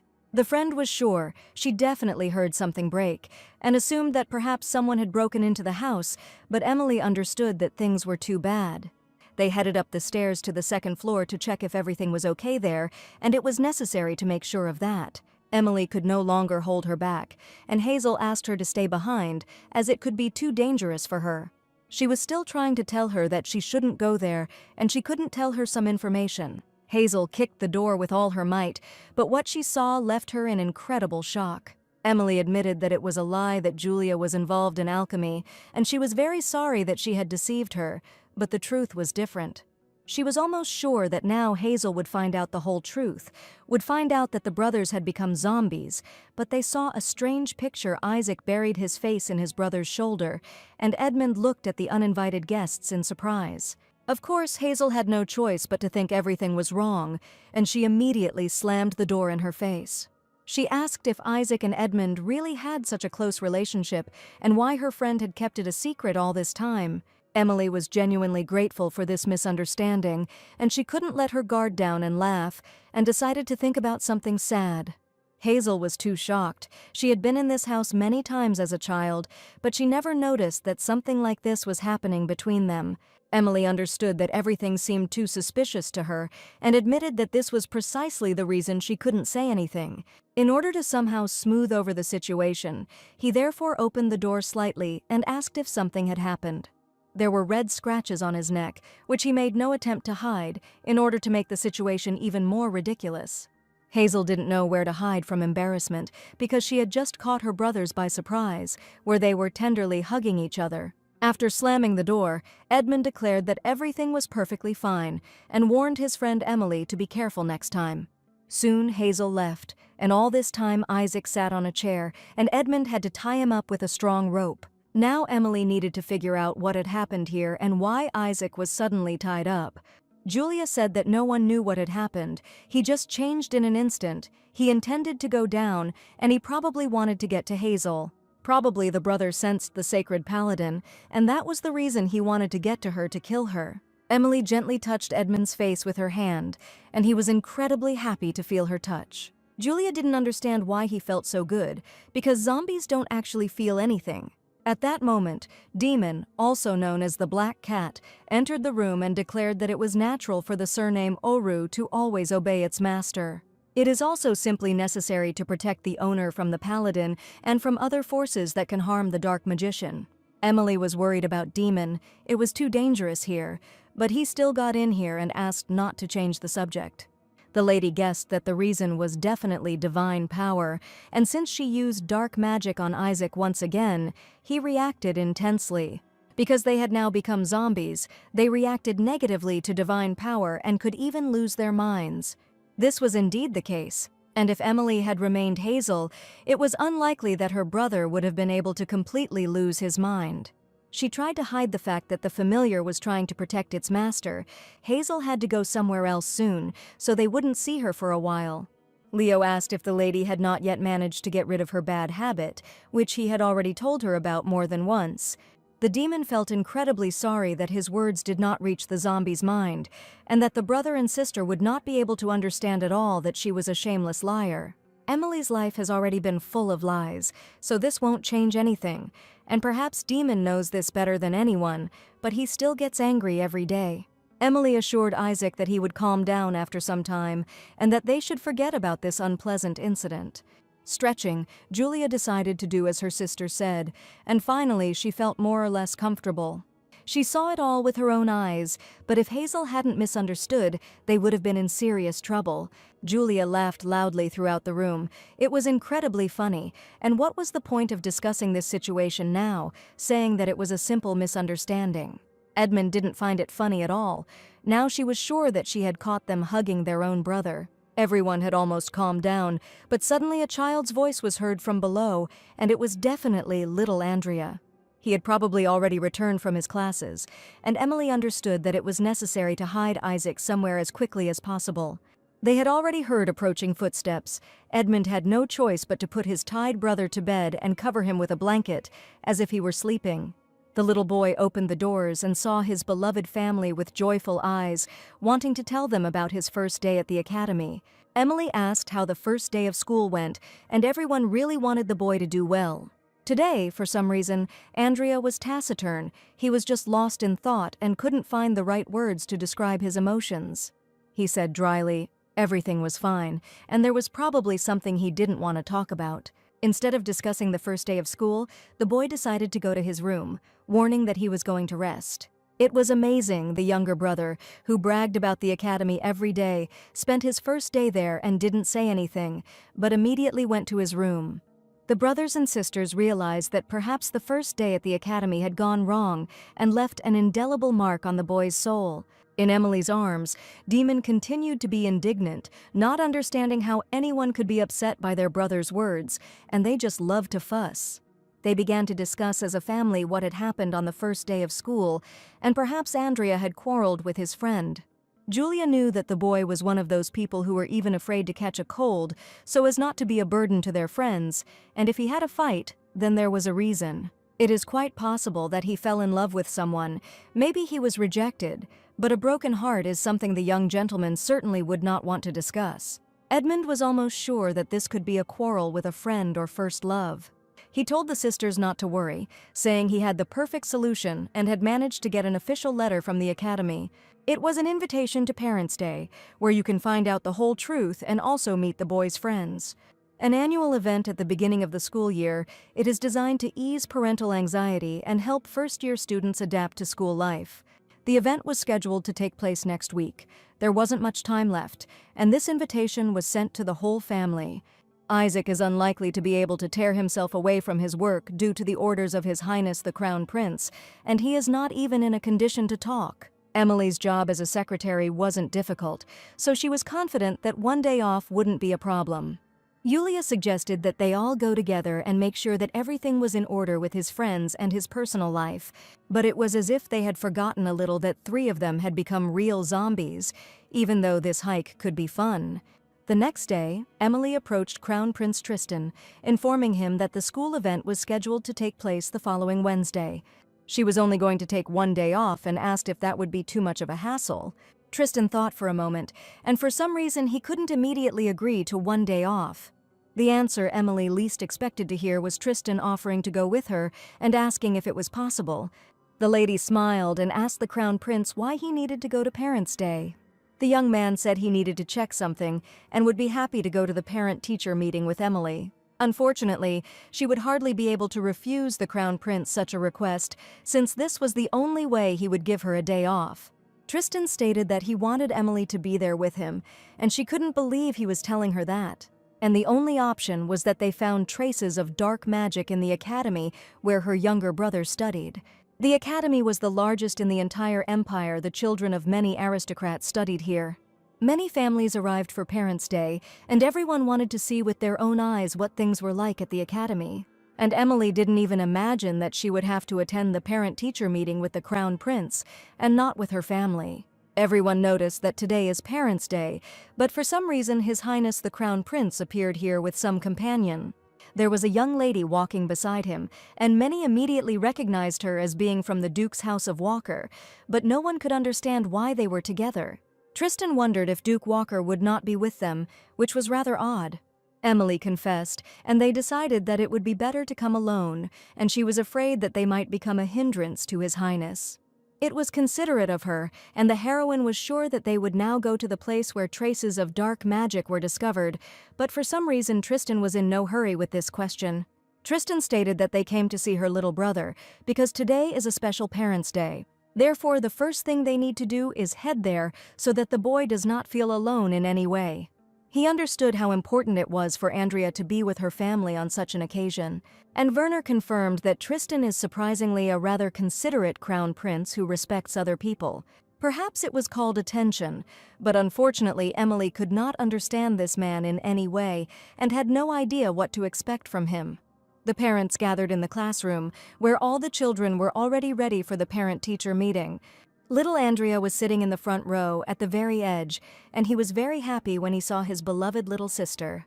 His eyes of different colors shone with admiration, especially since this time she arrived on time. Despite the presence of the Crown Prince, Emily still came here to support her brother Andrea and waved her hand to him. Even though an uninvited guest had joined them, she could not forget her original goal. Andrea seemed to have no problem making friends, and next to him sat a girl with red hair, and it was probably Yuri, the second daughter of the Archmanet ducal house. They were sitting next to each other, and perhaps it was she he fell in love with, but Tristan unexpectedly asked the girl a question.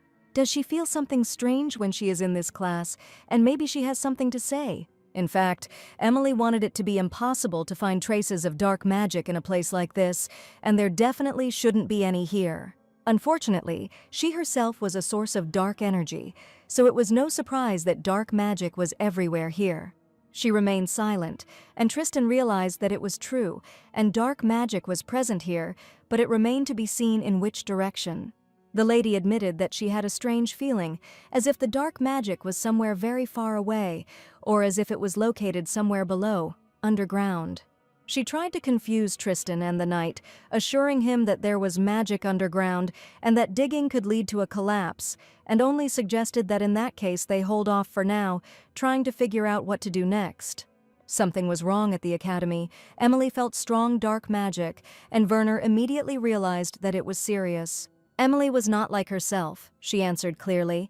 The dark force is moving right underground, and it is moving constantly. Tristan thought the dark magic might be slipping away, but Emily thought it was quite the opposite. She looked at the prince with frightened eyes. The dark magic was approaching them directly. The lady ran towards her little brother. The danger was very close. Werner and Tristan didn't understand what had happened, or why Emily had rushed headlong to save the boy. Dark magic was approaching underground, under the academy. The earth was shaking, foreshadowing the inevitable. Andrea, her little brother, no one suspected the impending danger. The walls of the academy pulsed with some invisible energy. The ground shook underfoot, sending dust and debris from the ceiling. Emily, without thinking, threw herself at her brother, covering him with her whole body, her arms wrapped around his head, trying to protect him from the impending disaster. The parent-teacher meeting turned into complete chaos. Drops of blood appeared on Emily's cheek. The academy was plunging into chaos. Screams, debris, dust, everything mixed into one nightmare.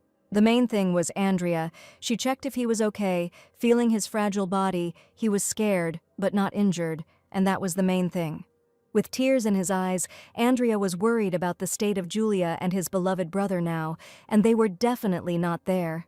Emily asked her little brother to stay here, promising that she had to check the situation and would return soon. She asked Andrea to be quiet and hide somewhere under a desk. The ground beneath the academy continued to shake. As if in its death throes the ominous rumble did not subside, but only grew louder. A huge black silhouette of a wolf appeared in front of Emily. The dark magic that had burst out from underground took on a visible form. The demon bared his teeth, revealing fangs as sharp as razors, and his roar, low and guttural, filled the entire space. One of the parents saw a huge, scary monster, and the hall, which had recently been calm and quiet, was filled with human screams. His eyes burned with hellish fire, piercing even the thickest darkness. His fur seemed to absorb the light, making his figure even more terrifying. She couldn't afford to waver now. She had to protect him, all the people, at any cost.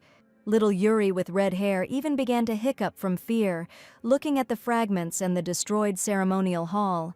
The girl was crying, huddled in a corner, and this was not surprising, because it's not every day that you meet a terrible, huge monster that appeared from the depths of the earth. He was like thunder born in the depths of the earth, a primal rage that knew neither pity nor mercy was felt. It was unlikely that such a creature would be able to frighten a dark magician as strong as Emily, and now she first of all needed to deal with him. For a moment his gaze lingered on Emily, as if assessing her, and then the demon bared his teeth and ran straight towards her, wanting to tear her to pieces. She covered the little girl with her body, because the monster rushed straight at her, and the girl, closing her eyes, only cried loudly and trembled all over. It was necessary to urgently hide it somewhere while the monster stopped for a while, but for some reason he was in no hurry to approach them. At that moment, Emily heard Andrea's voice, who was just hiding behind the desks. She needed to save the girl. Yurine could stop her tears. She was paralyzed by real horror and fear, but fortunately, she was completely fine. Emily asked the children to hide well. Andrea was surprised that his sister was really going to leave them and go straight to the monster. Smiling, the sister asked me to close my eyes and count to 100, and by that time she promised to deal with the monsters and return back. She remembered all the lessons, all the spells, and only dark magic could help. Emily concentrated, gathering all her will into a single beam of energy. Now it was important to win at least a little time. Her hands slowly rose, drawing in the air symbols that she vaguely remembered from old books.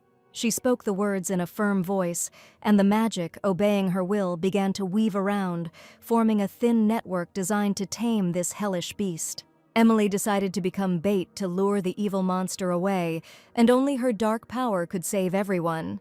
She attacked the monster with dark magic, and suddenly he stopped. The magical streams directed at him seemed to get stuck in the impenetrable darkness enveloping his body. It was unclear what to expect next, but Emily took a second to assess the situation. The demon froze. Something struck him. It was definitely not magic, and his fiery eyes suddenly stared straight at her. The monster came close, sniffed her head, and Emily felt something strange, not fear, but an inexplicable sense of connection with the monster. What was it, recognition?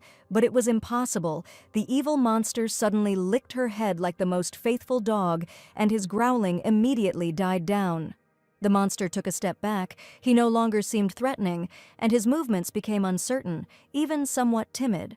At that moment, Tristan suddenly appeared, holding a special sword in his hands, and shouted loudly, "Enough!" Emily immediately noticed the sword, and it was the sword of Samuel, wielded by the Crown Prince, created to defeat evil.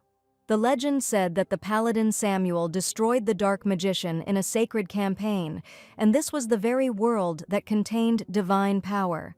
Now Emily understood how the prince managed to kill the monsters with just one blow, and it was only thanks to the magic sword.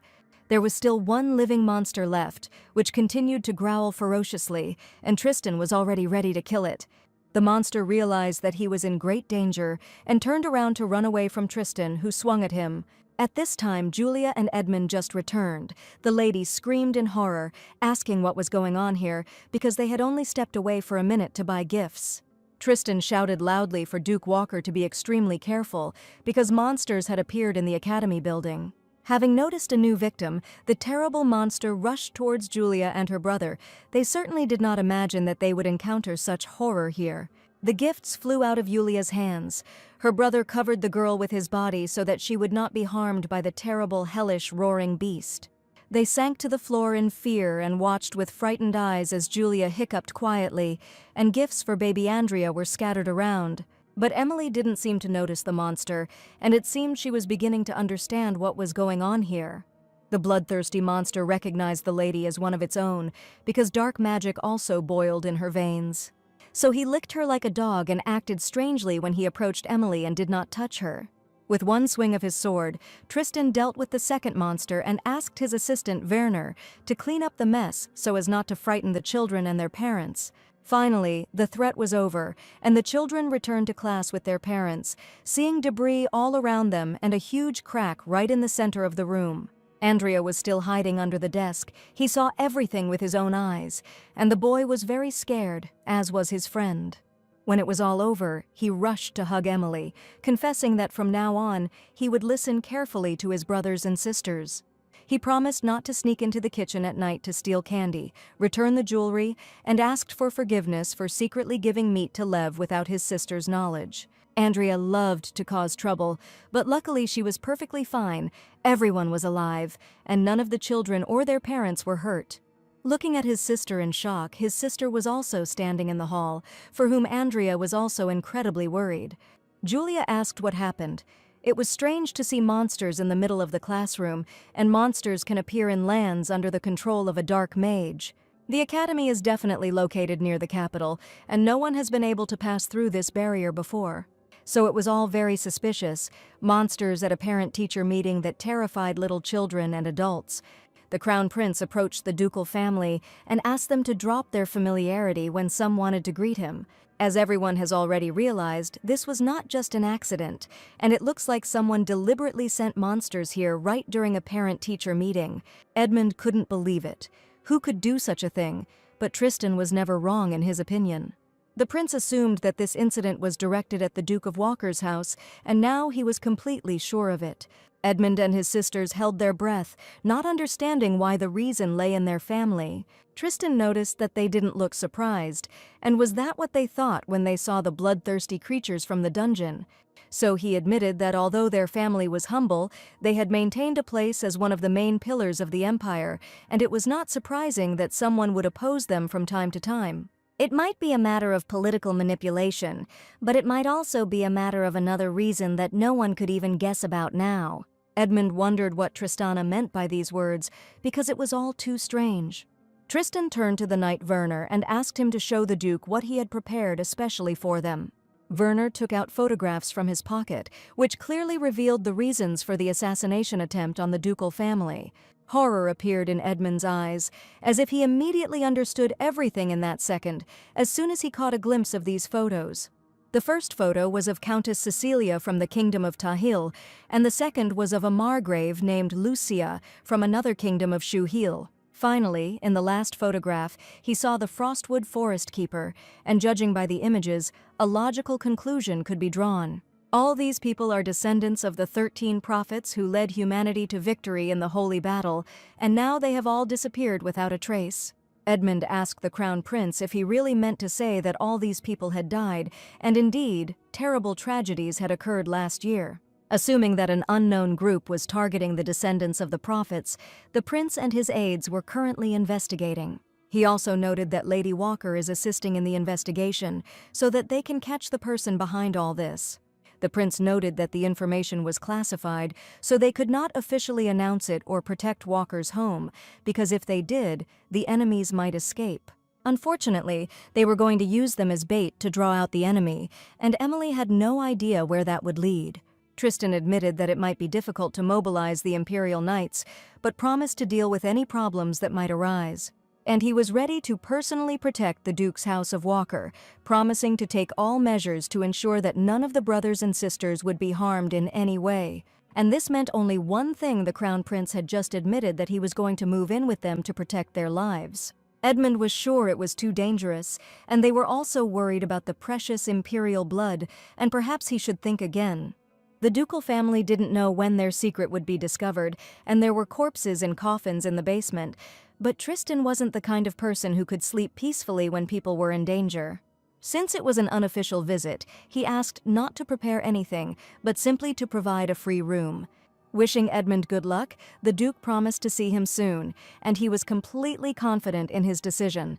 Walker has no chance to avoid this, and they will actually have to live under the same roof with the prince, hiding their terrible secrets. This time they had hit the mark, and now all that was left was to come up with a good plan on how to proceed, so that the Crown Prince wouldn't find out that they were zombies. Arriving home, Edmund suggested first talking about the monsters that had unexpectedly appeared at the academy.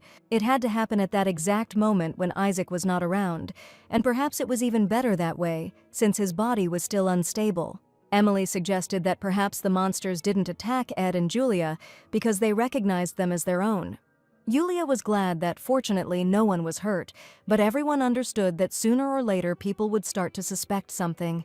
There was one major problem left: the Crown Prince was going to stop at the estate because of this to personally check everything and ensure security. As an Imperial Knight, Isaac should probably know a little more about the Crown Prince and what his intentions are.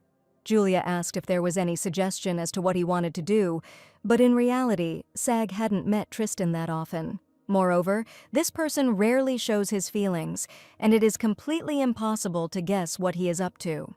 Perhaps his closest assistant Werner knows all his plans, and it is worth somehow finding out from him.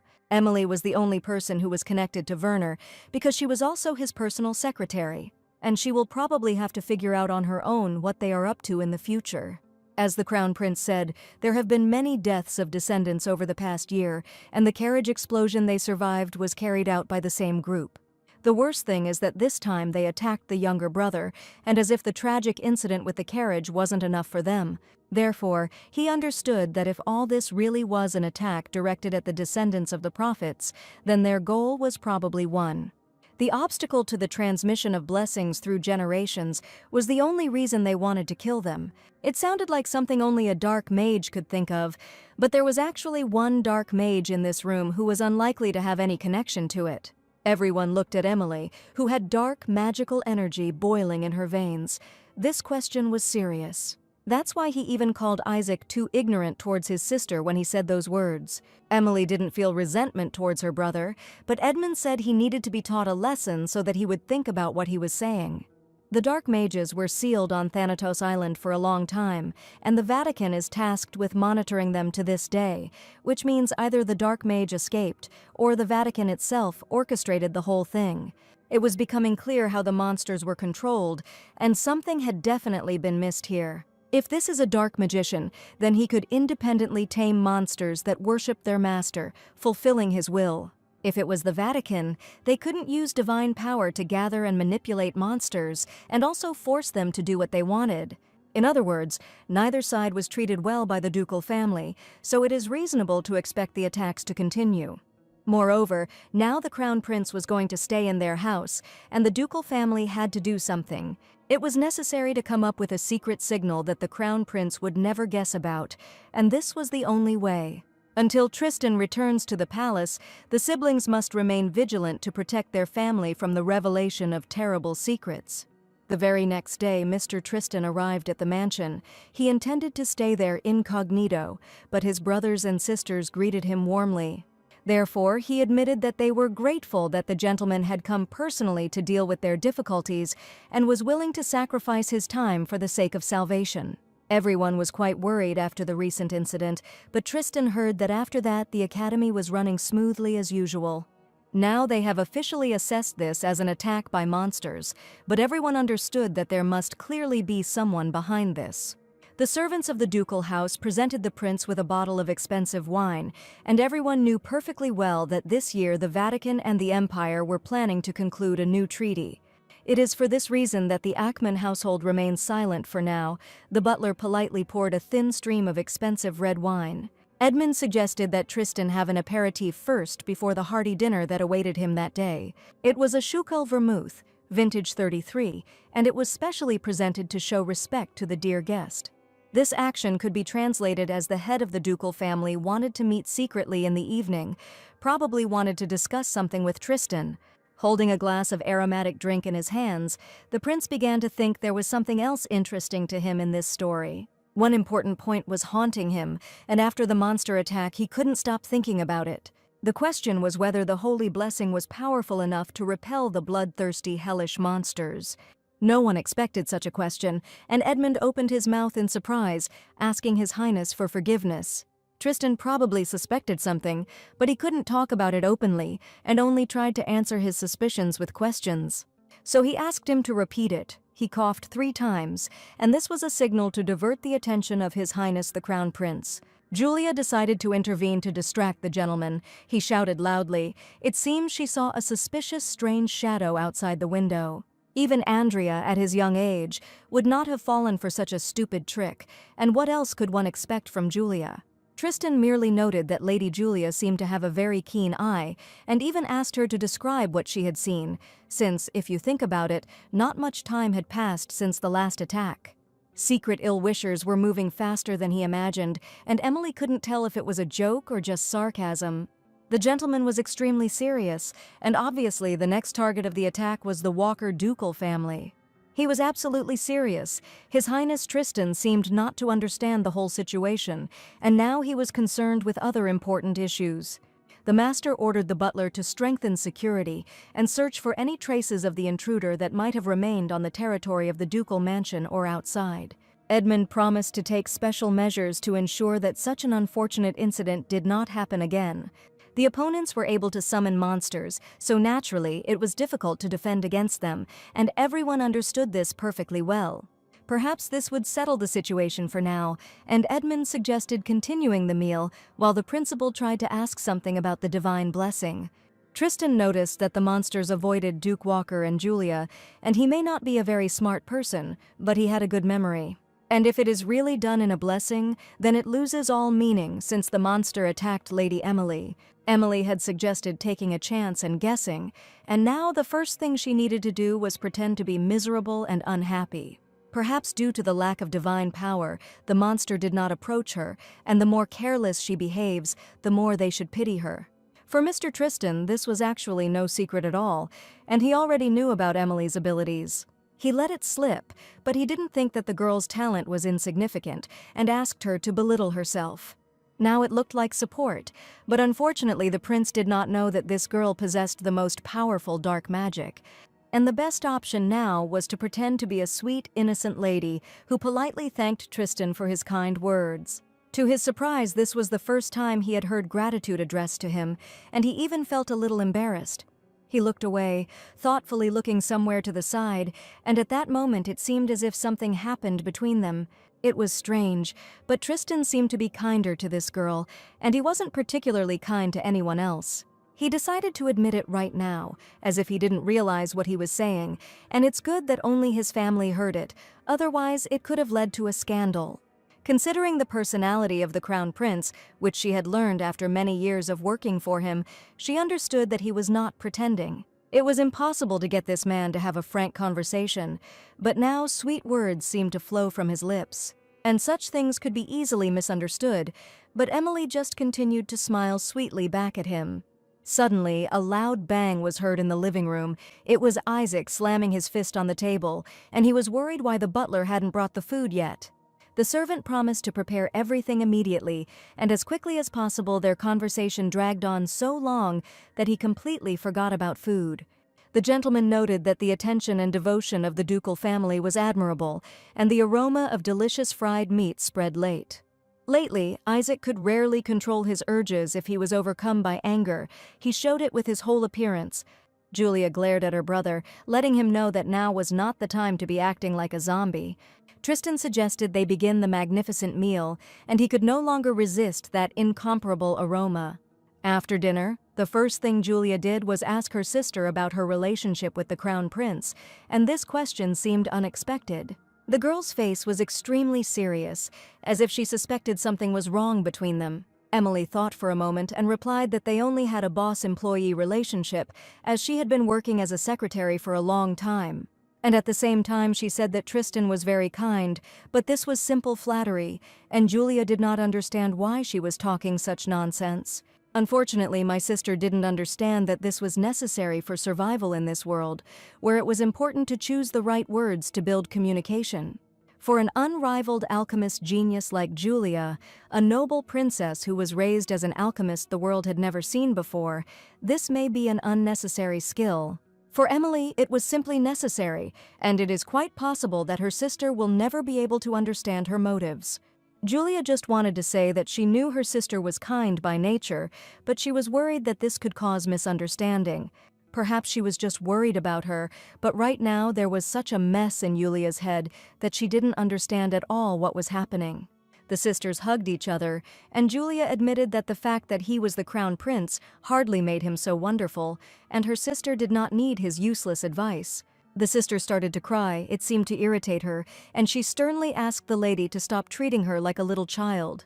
She also didn't want her beloved sister to be nice to complete strangers who weren't part of the family. Emily smiled and suggested that they go for a walk later to lift their spirits despite the chilly weather. They needed to unwind. If Emily talked about the weather, it meant that the crown prince was standing somewhere nearby, but for some reason Julia forgot about all the signals they had agreed on. She happily offered to take Andrea with her, and felt bad because she hadn't spent enough time with him, and she still didn't get the hint. Emily approached Tristan and suggested going to the beautiful blooming garden, which was located right next to the mansion. Julia looked at him angrily, and Emily asked where the accompanying knight was, why such a respectable gentleman was walking alone. Perhaps because it was Tristan's first time somewhere, he wasn't being followed by omnipresent glances, and he wanted to enjoy a moment of peace. Emily politely suggested that they would go to work together, and at that moment Julia stepped on her foot with all her might. Emily apologized for her insolence, but she also worked in His Highness's office, and all the people would see if she entered the palace with him. Tristan hadn't thought that far ahead, and he should have taken it more seriously for the sake of the ducal family's reputation, and Emily's in particular. The lady suggested that they travel in separate carriages, so that it would be less noticeable, and she admitted that they were worried that they had taken up too much of their precious time. It was as if Julia couldn't listen to these sweet conversations any longer, and even the prince noticed that she looked a little strange.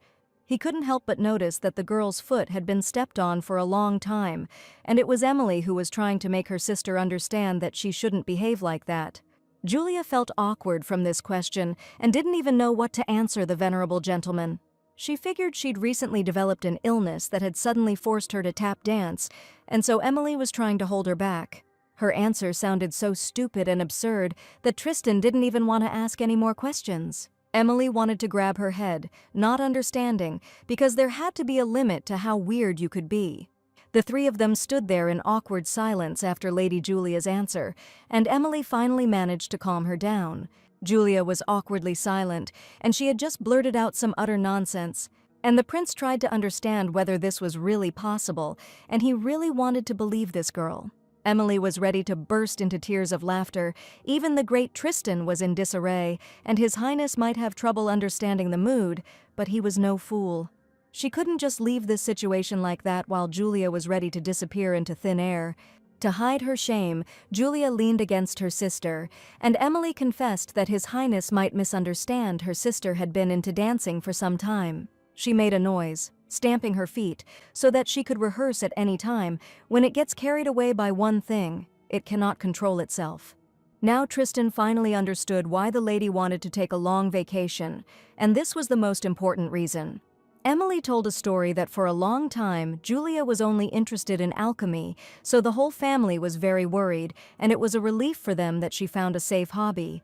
Although now my sister is a little through peace, so it is very difficult to restrain her. It all became clear to the prince that hobbies are indeed important, but it is necessary, first and foremost, to be moderate in everything.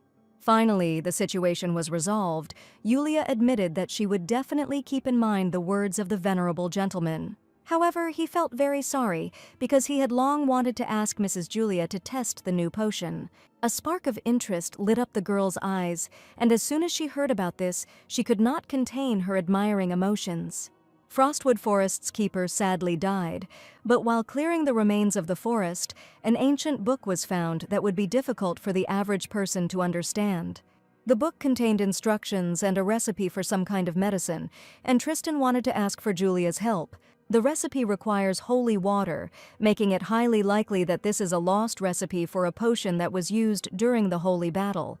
Julia explained that if it contained water, the potion could be linked to mana, and that the forest's keeper was a descendant of Saint Eliza, though she didn't understand why the man hadn't revealed the recipe to the world. She was ready to dive into alchemy, brew any recipe, and solve any riddle, and at that moment, Emily stepped on her foot. Having made it clear to her sister that she was not in any condition to practice alchemy right now, had she really forgotten that she had become a zombie? Tristan suggested doing the research. It was quite secret, so they would hardly be able to make an official request. Unable to contain herself, Julia raised her hand high into the air, declaring that she really wanted to take part in this secret study. Emily tried to stop her by suggesting to discuss it with her family, but it was just a gentleman's suggestion, so there was nothing she could do about it. The lady thanked her for her understanding and was sure that Julia would hardly have been able to cope with this task. Dark night fell over the luxurious ducal mansion, and the family gathered to discuss the meeting with the crown prince. Emily told me about Julia and her new hobby, and Isaac couldn't help but burst into hysterical laughter. Now Julia could be called the best tap dancer, which clearly could not be said about the zombies. They were simply disgusting. Julia asked them to stop laughing, and this was the only excuse she could come up with at that moment. In any case, everyone knows she can't practice alchemy in her current state. The incident where Isaac went berserk was due to a failed enhancement to get rid of the side effects. His body would need to be significantly enhanced using more corpses. Edmund asked how much would be needed to make a significant improvement so that they could go out into the world without fear of someone losing an arm or a leg. Emily sadly reported that 5 adult corpses were needed for every zombie, but that was not all. To achieve maximum results, you also need part of the magical beast's carcass, and this is precisely the point that could become a big problem. When he heard about the magical beast, he realized that it would be difficult to implement right away, no matter what. He wanted to try to get the corpses, but now he suggested that Julia accept the offer with the potion. If they couldn't get the corpses, she could simply refuse. The lady was overjoyed. Alchemy had always been her favorite pastime, and she had not done anything for a long time. It was clear that there must have been a clear reason why the forest keeper hid the recipe for this potion, and she suggested that perhaps he wanted to monopolize it, but unfortunately he didn't have time. Saint Eliza gave everything she had to the community and became the guardian of the forest, and such a person clearly cannot be so greedy. Edmund stated there was a reason why it was not revealed, such as if the potion would be useful to a dark wizard. It was not for nothing that the forest keeper tried to hide it, and indeed this reason sounded quite logical. Instead of being useful to the whole world at that time, it may have been suitable for dark magicians, so it was deliberately hidden and not allowed to spread. Doesn't that mean that if it gets developed, it could very well come in handy, and if they can buy time under the guise of research, that would be a win. Julia still couldn't believe that she could really do this research, but only if the experiments were safe. She hugged her brother with all her love, who had given permission, and he promised to try his best to get the bodies, and that was the end of their meeting.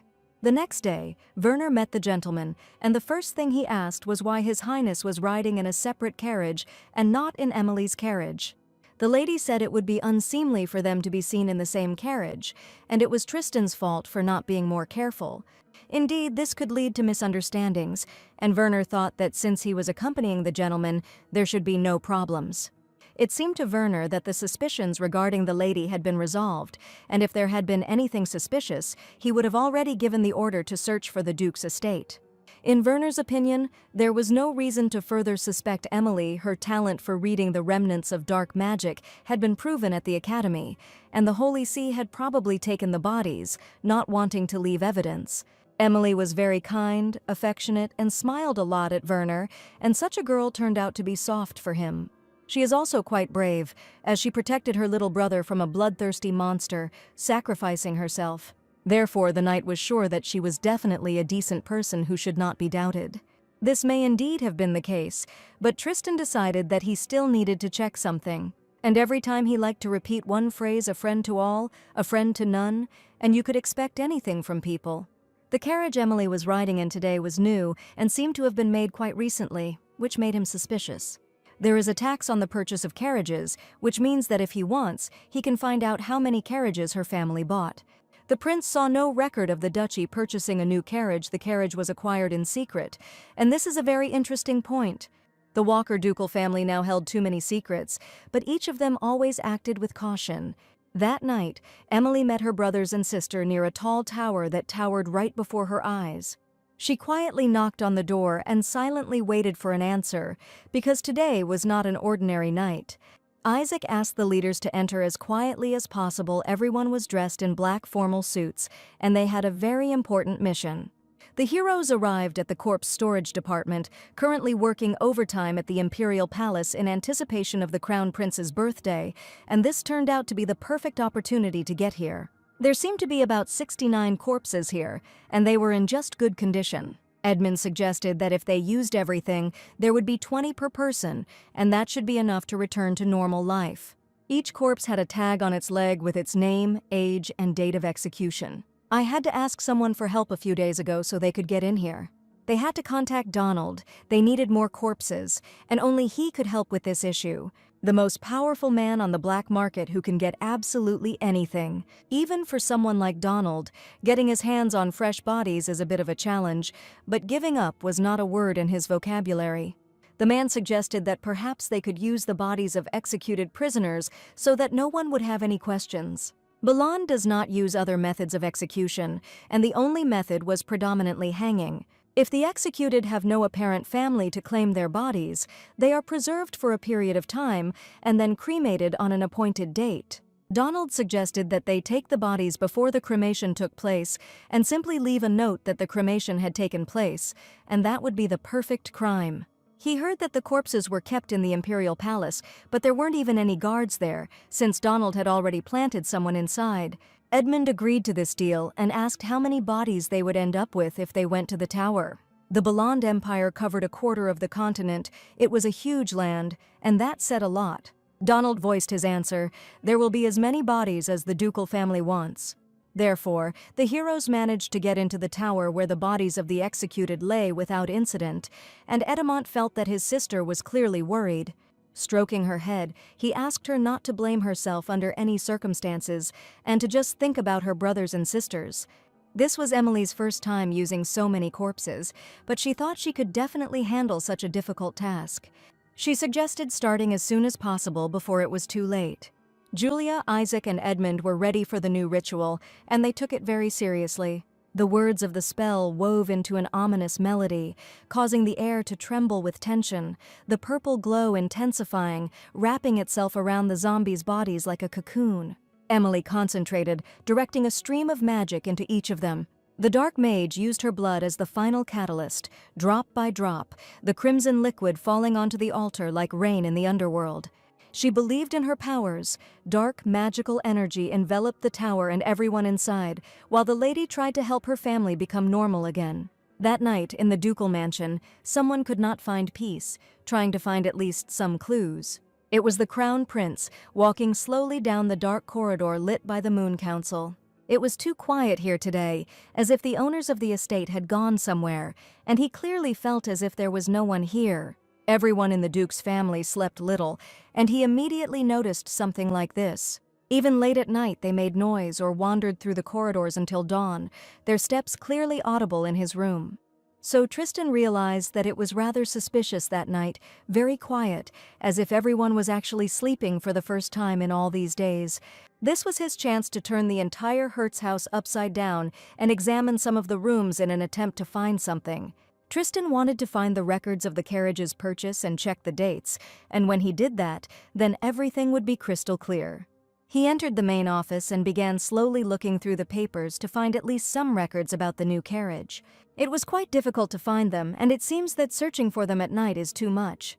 Today was the perfect time to learn all the secrets, and at that moment a strange object caught his attention. It was the same candlestick that opened the door to the secret corridor, and ours immediately drew attention to it. As soon as he decided to touch the candlestick, he stopped for a moment because a strange rustling sound was heard behind him. It was the demon Leo, who was keeping a close eye on the new inhabitant of the mansion, so that he would not do things that did not concern him. Of course, the prince immediately turned around to see what was happening behind him, seeing a black cat. Tristan didn't even understand how the cat got here, and he didn't even hear how he managed to get here. The demon began to rub gently against the crown prince's leg, pretending to be a fluffy and affectionate cat, thereby distracting his attention. Tristan looked mysteriously at the black cat, whose eyes glowed with yellow advice, as if they understood everything. A female voice was heard right outside the office door, probably looking for a cat named Leo. Tristan asked the cat to keep what he saw a secret, and he was sure that an ordinary animal would hardly tell anyone about it. To avoid colliding with anyone in the office, he had to jump out of the window, and at that moment the office door was just about to open. It was the maid Riley, who was looking for the cat and for a long time could not find him anywhere. She gently called him to her, asking where he had gone later that night, and she searched him all over the estate. Riley noticed that, strangely, the door was open, and what seemed even stranger was the open window. She decided to just return to the room, but luckily the demon managed to find out that the crown prince was trying to find something here. As he thought, the crown prince's heart was as black as pitch, and he immediately suspected this as soon as he stepped into this house. The next day, Riley was in the room with her mistress and decided to immediately report her suspicions to her. She carefully combed her long hair and confessed that something had happened that night. Perhaps it seemed to her, and it was a common little thing, but she decided to report it to the owner so that you would also be aware. That night, when Riley was looking for Lev, she found the door to the Duke's office open, and she went inside just in case, and the window there was also open. Now that it came to mind, Riley confidently stated that there was definitely something strange about it. The lady thanked him for the valuable information and promised to tell Brother Ed about it as soon as possible. That was not all, and some letter arrived for Emily, although the hostess rarely received letters from anyone. Riley took out the envelope, and Emily couldn't even imagine who the letter could be from, since they had seen Hazel recently.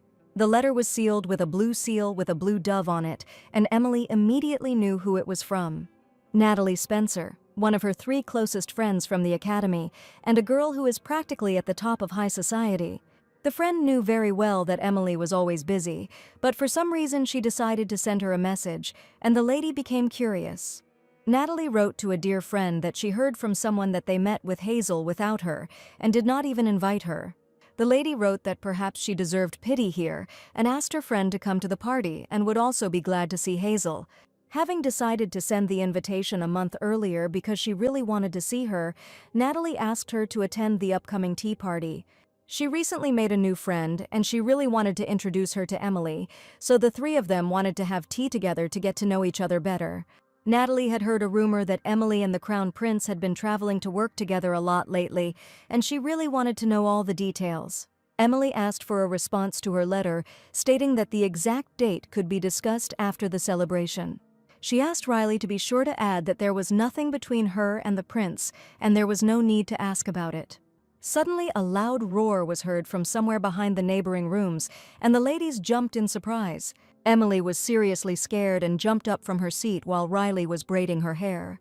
The noise was clearly coming from the laboratory, and Yulia and the sister rushed to her aid, afraid that something might have happened to her. In the laboratory, she saw huge clouds of smoke that filled the entire room and screamed. It was impossible to see what was going on here, but the worst thing was that Emily couldn't find her sister with her eyes. Clouds of smoke enveloped her from all sides, and the pungent smell was unbearable. Julia apologized, admitting that she had not at all expected that this mixture would suddenly explode. She heard her sister enter the lab, and Emily was so scared that she even wondered if someone had attacked them. Luckily, nothing serious happened. My sister just made a mistake during the experiment and still hasn't gotten used to the feeling in her fingers. Emily rushed to hug her sister, asking her to be careful next time because she had just scared her half to death. But it wasn't just Emily who was scared. A knight appeared at the door and shouted to ask if everything was okay. It was the head of the maintenance department, named Hurl, and his first thought was that someone was attacking them. He burst in with a sword so that he would be ready for battle if anything happened, but Emily asked him not to worry and that it was just Julia's experiment. For some reason, Kirill was incredibly happy to see Lady Julia again in the laboratory because she had not appeared there for a long time. His heart even seemed to lighten, and he was afraid that she had left forever because she had fallen ill. And he was not the last person to be scared by the explosion, and the next hero also heard the loud noise coming from here and immediately came running. It was the Crown Prince, who rushed over immediately to check if everything was all right. The ladies bowed before Tristan, expressing their gratitude, as they had to do every time they saw him. But the gentleman asked her more and more often to greet him formally, and Emily clearly noticed this. He decided to find out what had already happened here, why such a loud explosion had suddenly occurred. Julia stood there with her glasses on and smiled, saying that it was just a normal explosion during an experiment, but there was no need to worry anymore. The gentleman asked Sir Hurl to return back, and he himself decided to stay here for a while to talk with the ladies. Emily was worried that Tristan might be unhappy with how the experiment was going. He just looked at her mysteriously and seemed to even be worried about her condition. It turned out to be so, because the first thing Tristan asked was if the lady was hurt, and he was worried. Julia said that she was nearby and came because she was scared and did not get directly caught in the explosion. Tristan warned that next time she would have to assess the situation, and if it had been an assassination attempt, her life could have been in danger. The lady apologized, and she really hadn't thought about it beforehand, but ran headlong into the room. To give her at least some protection, Tristan handed the girl the magic blade and asked her to take it. He was sure that the lady must have at least some kind of weapon so that she could defend herself. Taking the blade, Emily noticed that it appeared to be a custom-made piece, but she didn't know if she could accept something like that. He leaned closer to her and whispered that she should under no circumstances get hurt, because the blades of the weapon were very sharp. Then the Crown Prince left the laboratory and Emily looked at him in surprise, not understanding why he decided to tell her this. He turned to the spinning top, asking if there was any result, and indeed, the lady was getting some results. There was also bad news. Key parts of the recipe were missing, and it might take longer than she thought. When Julia was back doing her favorite thing, she looked completely different, and her sister immediately noticed the changes. Now she was full of life, shining brightly, and her eyes sparkled with unimaginable delight. Perhaps if Emily had not been a dark magician, she would have had exactly the same eyes as Julia. They were twins, but they were not at all alike, and on the one hand, this put incredible pressure on Emily, and she often worried about it. Julia said one part still requires further testing, and if so, an intermediate catalyst will be needed. The lady was saying something about her experiments. Emily only turned away for a second, and Julia was already trying to talk to the prince. Deciding to intervene, she called her sister so that you wouldn't talk too much. She suggested that she check immediately what she had just mentioned before she forgot, and only then proceed to the other part of the experiment. After listening to her sister, Julia decided to try using the reagents they had discussed earlier so that they wouldn't have to encounter Tristan as often. She caught the gentleman's surprised look, which was impossible not to notice. Emily realized that he clearly didn't want to listen to Julia's conversations, and the gentleman nodded his head approvingly, thanking her.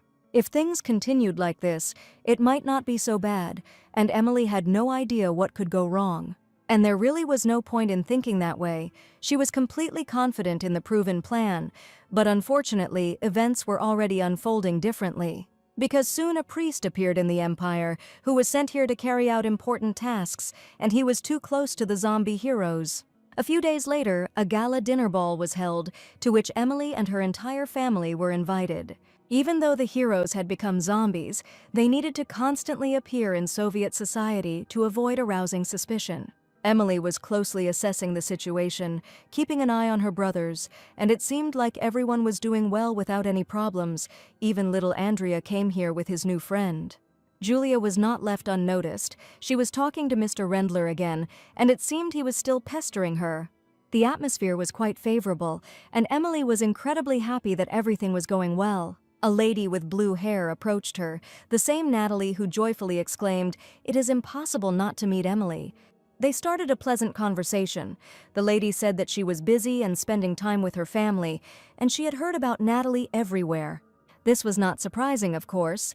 Natalie was the flower of high society, and she never went unnoticed. In the letter, the lady wrote that she would like to introduce her to her new friend, but she seemed to have disappeared. She was just there, and Emily admitted that she probably just shouldn't have been left alone. She wanted to introduce her to the only daughter of Count Swanson, and she was sure that the ladies would definitely get along as soon as they met. The ground seemed to drop out from under Emily's feet when she heard that name. It was about Penelope Swanson. She was the girl who was often sick, so she didn't attend the event as a child, but now she was much better. Emily knew the terrible truth. This definitely couldn't be happening. It was simply impossible, because Penelope really was here.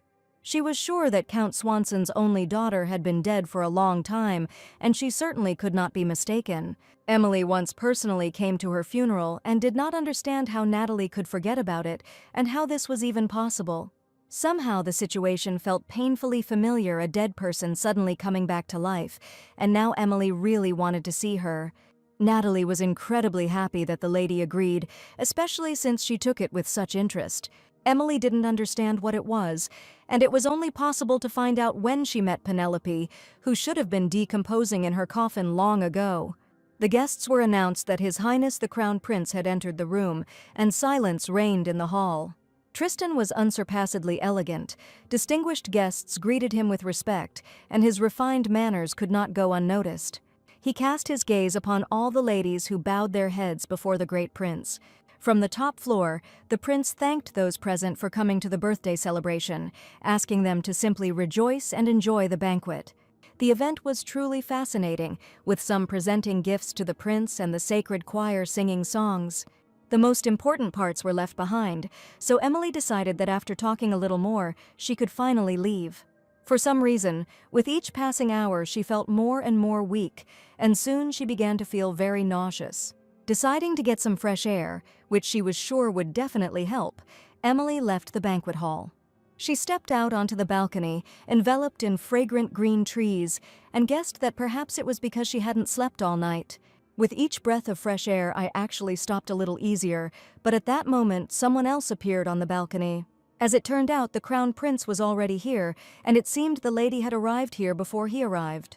She didn't expect to see him here at all, but she was sure the honorable gentleman was busy with congratulations. The heroine asked to simply call her Emily, because there is another lady of the Walker house here.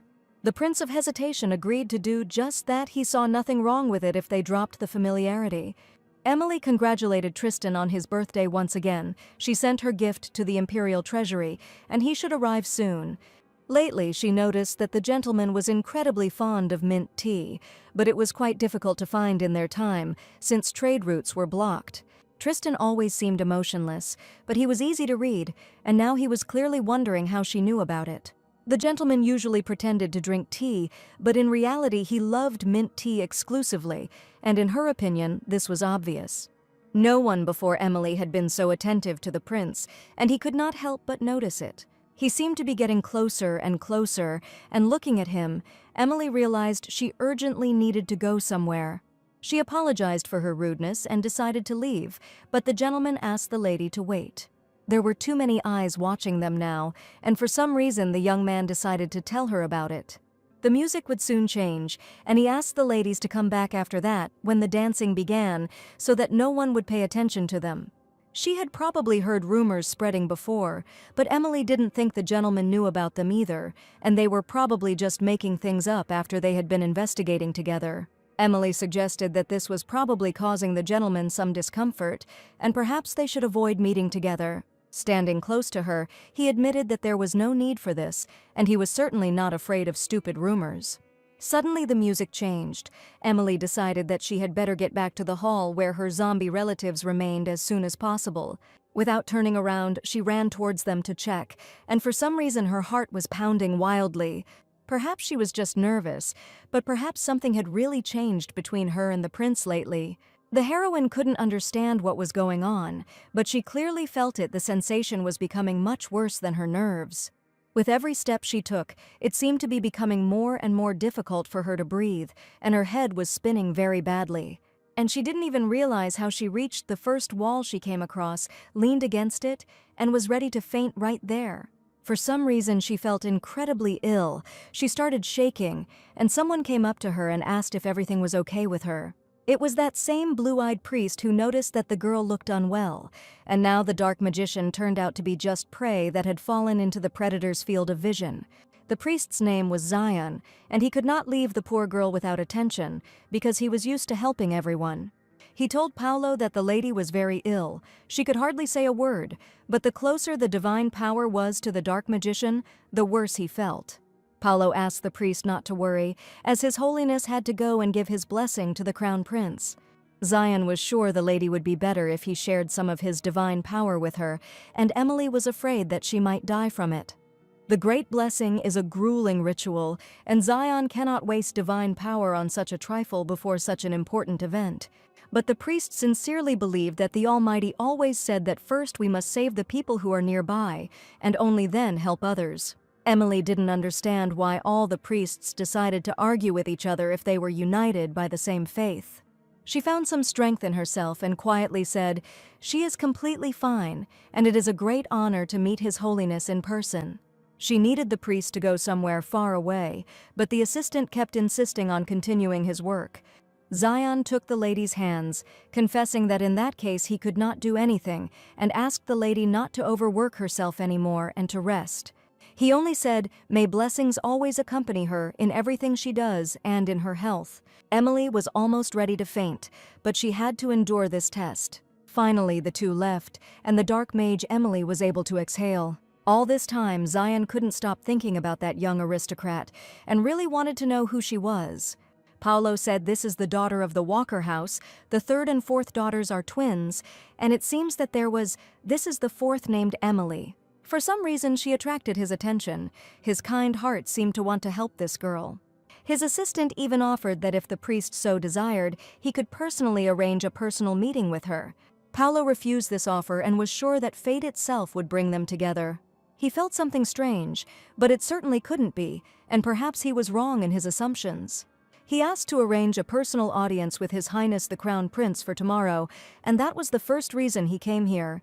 The grand ball in honor of the prince's birthday celebration continued, and couples tirelessly waltzed to live music. All this time, Julia stood near the wall. She didn't want anything at all. She suddenly began to feel bad.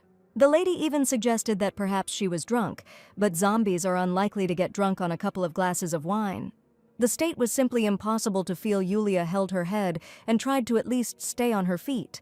Edmund, who approached her, also looked unwell. His skin was deathly pale, and there were dark circles under his eyes.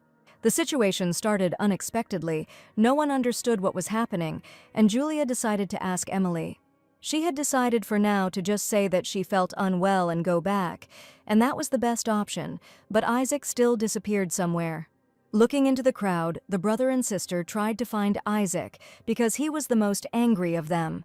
Despite her poor condition, Julia could still understand at least something which could not be said about her brother. She approached him, but he seemed not to hear her at all and was heading somewhere completely incomprehensible. Loud applause broke out in the hall, and it was announced that Saint Zion had been invited here to celebrate His Highness's birthday. As soon as Emily heard about the saint, she immediately understood everything. The most powerful divine force would appear right in this hall.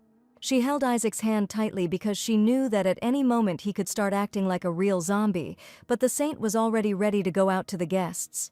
None of them could have expected this. Zombies cannot resist divine powers, and Emily looked at her brother in fear. A vicious grin appeared on his face, and he looked more and more like a living dead man. It drove her crazy, and to bring her brother to his senses, she hit him hard on the head once. This irritated her incredibly, but unfortunately it was impossible to resist the zombie's habits, and now Julia needed to hide it.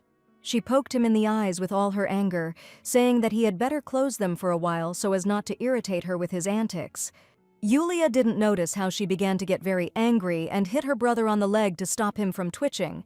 After such a brutal family beating, Isaac began to look even more like a disheveled zombie who had just been beaten, especially since. Luckily, his sanity returned, and that was exactly what Julia was trying to achieve until he asked her to finally stop. Edmund stood to the side and watched what was happening. Julia was looking for Emily, but unfortunately she could not find her anywhere. Their thoughts were only about one thing: how to quickly leave the banquet hall, where the priest was supposed to appear right now. Putting on happy faces, they took each other's friends and decided to go home, but at that moment they were informed of the arrival of the saint. They didn't have time to reach the exit. A terrible sensation pierced the body of every zombie, because a priest was already standing on the second floor. Feeling the divine power on their backs, each of them wanted to furiously tear this priest into pieces while he was still alive.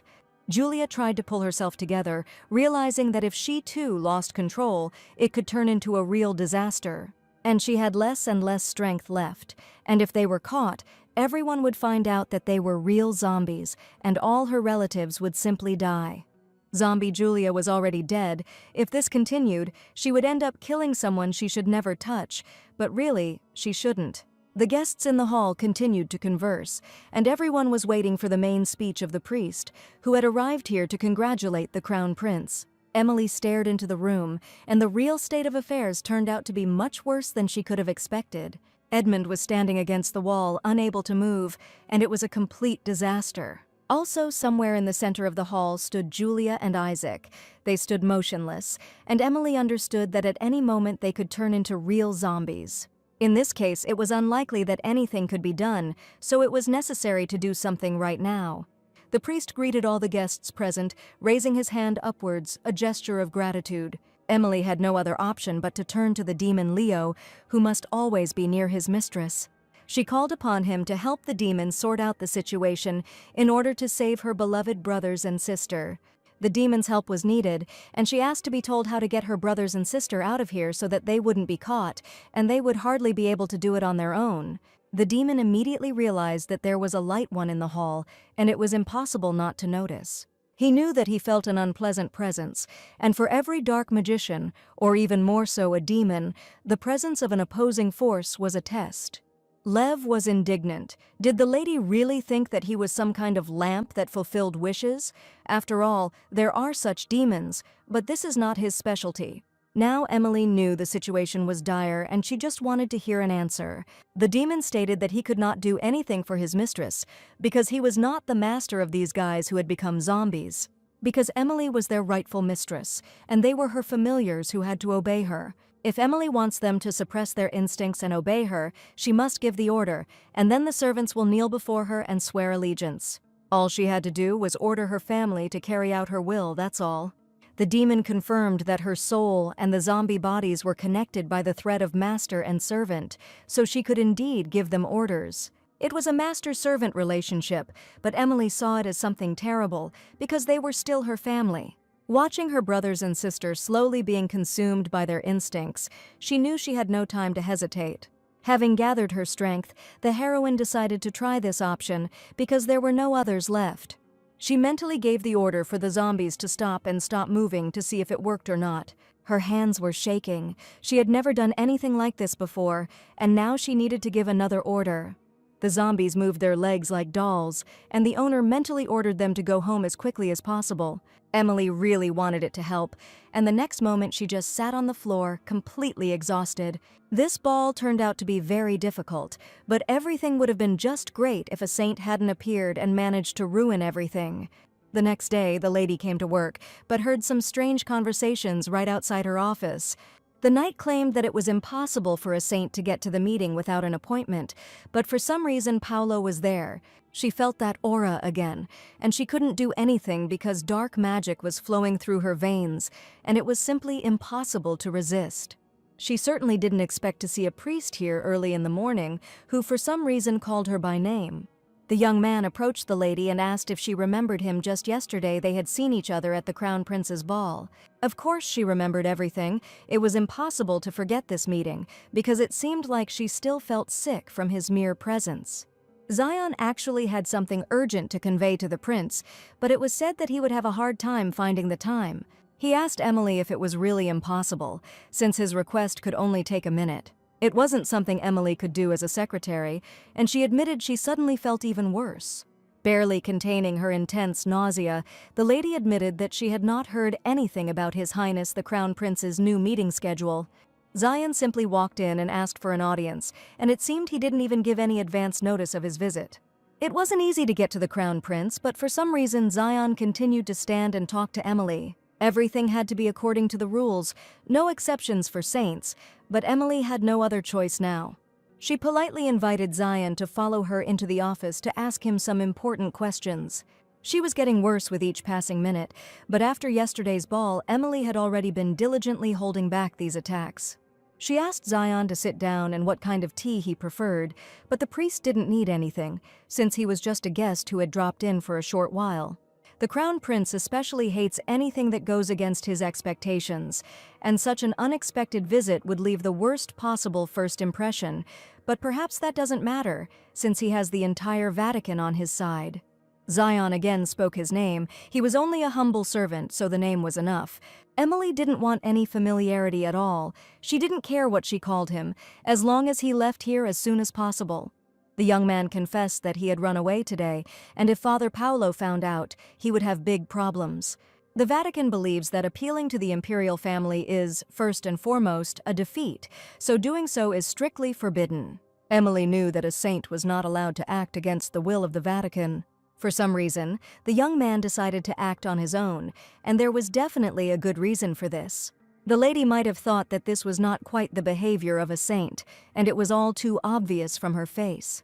Zion admitted that there are simply things that bother him much more than this fact, and a lot depends on it. At that moment, Tristan appeared in the office and stated that he would never have thought that a priest would come to him personally. Mr. Tristan never liked it when people came to him without warning, and this meeting was no exception. It might seem rude on his part, but he needed to meet the prince today, and he asked for at least a little time. Tristan wasn't sure about that, and he didn't want to waste time on empty talk, especially without his consent. Entering the office, he asked Werner to politely escort the saint out of here and was to follow his instructions. The young man did not want to give up. He asked the gentleman to spare some time for him at least next time, and he was sure that lunch or dinner would be enough.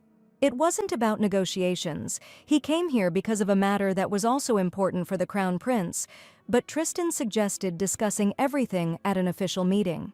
The gentleman was quite vigilant, and Emily didn't even think that in fact he was so cold, as if he were strictness itself. Then in the carriage he said that it was unusual to meet uninvited guests, and he did not like it at all.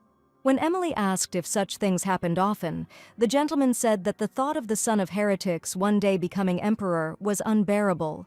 Now it was very clear to her why Mr. Tristan felt this way about the Vatican. Suddenly, Zion stated that the matter concerned dark magicians, and naturally, these words could not help but attract the attention of the Crown Prince. He asked what the priest meant when he said he wanted to raise the topic of dark magical forces. Zion knew that the Crown Prince had recently been looking for suspicious people, but the Vatican did not officially speak about it. The young man said that dark magicians had recently started to act again, and he would hardly have come to ask for help. Zion came to ask for help in the fight against the dark evil forces, and they had only one hope, the help of the Crown Prince. Tristan never expected that the priest himself would ever ask him for help in the fight against the dark forces. Emily suggested that it would be better to leave them for a private conversation, but the Crown Prince did not need that. He clearly heard Zion's opinion, but wondered how he could trust the words of a saint from the Vatican. The young man confessed that the gentleman had no choice but to simply take his word for it, because this was a mortal weakness in the Vatican. The barrier on Thanatos Island is slowly crumbling, and this secret has been kept a closely guarded secret. Tristan did not understand why the priest came in person and decided to tell him everything without warning His Holiness about it. Zion sincerely asked for help in exterminating the dark magicians on this land, and for this purpose he was ready to help in any way and do anything. For him, the only justice was punishing dark mages, and at that moment, Emily felt a strong tremor, and this made life as a dark mage even more difficult. Tristan asked if justice lay in destruction. Since the desire corresponded to his, there was no reason at all not to cooperate. Emily realized with horror that Tristan was now also interested in destroying the dark magicians, and what's more, he had found an ally. This was exactly what Zion had hoped for, and between them now stood Emily, who was the very dark mage they were going to destroy. The young man inquired how long the priest planned to stay in the Empire, but unfortunately nothing had been decided for sure yet. Since the negotiations with His Highness were successful, he decided to stay here for a while longer. Suddenly, a strange noise was heard outside the door, and the heroes immediately turned their attention, staring intently at the entrance. Werner suggested that it seemed the priest who had come to see the saint was causing a disturbance. This meant only one thing: it seemed that the priest Paolo had arrived, since Zion had left without his permission. Since he too was connected to the Vatican, the young man admitted he needed to go, and the hereditary principal suggested discussing the details later. Zion was pleased that the negotiations had been successful and expressed great respect for the populated principal. Tristan responded in kind, meaning that a new chapter in their plan was now beginning. The first thing he did was turn to Emily and ask her to schedule a private meeting with the saint for the next available date. After the conversation, Tristan sat down at his desk and seemed to feel completely unwell. And nothing would help here better than deliciously aromatic mint and tea, which calms the nervous system and has a beneficial effect on health. It was Emily's fault that she thought that mint tea would definitely be a welcome addition to the gentleman's diet. He was surprised that she understood this, but all this time he was touching his forehead, and every time he does this, he asks for mint tea. It was too obvious, and observation was her little hobby, so she knew a lot about other people. Other scribes might not have known anything, so it was hard to say, but here it was obvious. It all came together in a very funny way, as if Emily was slowly putting together a puzzle that was beginning to form into one complete picture. For example, serving different appetizers and monitoring which ones the crown prince particularly likes. And then give special attention to his loved ones, order again the fountain pen that he likes, or fill the room with his favorite scent. Of course, even if it is something he particularly likes, his reaction always remains valuable and sincere. Whatever it was, for Emily, it was at least some joy in this deadly boring job, and the master's thoughts could not be read from his face. Only she knew what he really needed now, because she had skills and respected her boss. Tristan wanted to tell her something, and almost started to say some words, and Emily was ready to listen to him attentively. A slight blush appeared on his cheeks. He changed his mind about asking the question, and only quietly said, "The lady is incredibly kind to everyone, and they should better get back to work." The next day, Emily was invited to tea by Natalie, who was incredibly happy to see her again. Penelope had to go home early from the prince's birthday banquet because of something very urgent, but Natalie assured them they could have fun now. Penelope's voice came from very close by, and it was the girl Emily remembered from school. Surprisingly, she was alive and well, looking just fine, and the lady gave her name, Penelope Swanson. Emily immediately realized that this man was a dark mage, and even without knowing that she was a fraud who had deceived her friend, she immediately felt a kinship with her. Leo said that Emily hid her magical power well, even the saint did not catch her, and she was interested in what kind of magician Penelope was. Penelope smiled and politely asked to come inside so that the grand tea party for the ladies could finally begin. A red velvet carpet decorated the luxurious mansion. Penelope walked in front, and Emily walked with Natalia.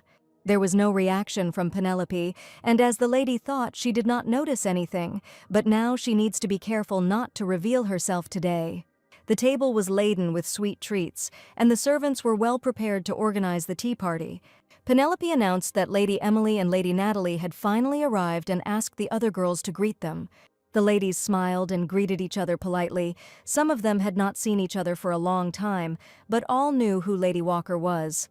The conversation flowed naturally, with someone inquiring about the stunning aroma of the tea, which was made from herbs that Penelope had recently grown herself. Emily watched the situation closely, watching every girl whose face she recognized. The girls who graduated from the same academy with her seemed to have no idea about the death of the Count's daughter, and Emily immediately realized that the dark magician Penelope had distorted everyone's memories using magical power. Natalie admitted that Penelope had been saying for a long time that she would really like to meet Lady Walker, but she never had the opportunity. Seeing that the girls had finally met, Penelope admitted that she felt incredible pride. Penelope herself admitted that she would like to get closer to Emily, and asked if she would mind if she called her by her first name. Human relationships are really interesting. They hardly spoke at the academy, and Penelope admitted that she was in poor health at the time. The heroine decided to ask how Penelope became friends with Natalie, since they didn't even communicate at the academy. Natalie started telling the story. She went out to get some fresh air at Lady Elijah's party, and on the terrace by chance, but then suddenly stopped. She seemed to be at a loss as to what to say next, only asking how they had met. Natalie looked at Emily with bottomless white eyes. She tilted her head to the side, repeating one question: how did they meet? How did they meet? Penelope reacted quickly to this moment. She stood up from her seat and admitted that she was very sorry. She walked up to Natalie, grabbed her by the shoulders, and asked if the same thing had happened again. Her friend didn't seem to react to her words, and Penelope continued to ask if her friend didn't remember how she met her. At that meeting, she accidentally spilled wine on her dress, and it looked like Penelope was deliberately forcing Natalie to think the way she wanted. As if enchanted, Natalie repeated her words: the wine, the dress, their first meeting. It wasn't surprising. Penelope had dark powers and simply made people say the thoughts she put into their heads. She snapped her fingers and pretended nothing had happened, at which point Natalie began to act like herself again. Penelope was sure Emily shouldn't notice this, but the heroine understood everything perfectly and saw it with her own eyes. As if waking up, Natalie cheerfully began to tell how Penelope had stained her dress with wine, and that this was their first meeting. Emily admitted that this meeting was like a scene from a novel, but with each passing minute I felt more and more uneasy in Penelope's presence.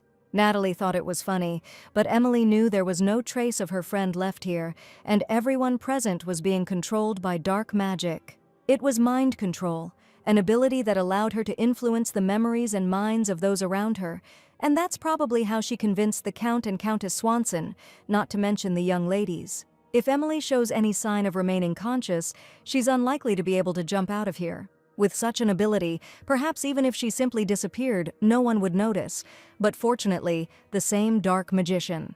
Suddenly, Penelope asked, "Everything is very strange, and why he is not interested in such a girl." She did not know the reason. It irritated her, but the heroine did not understand who she was talking about now.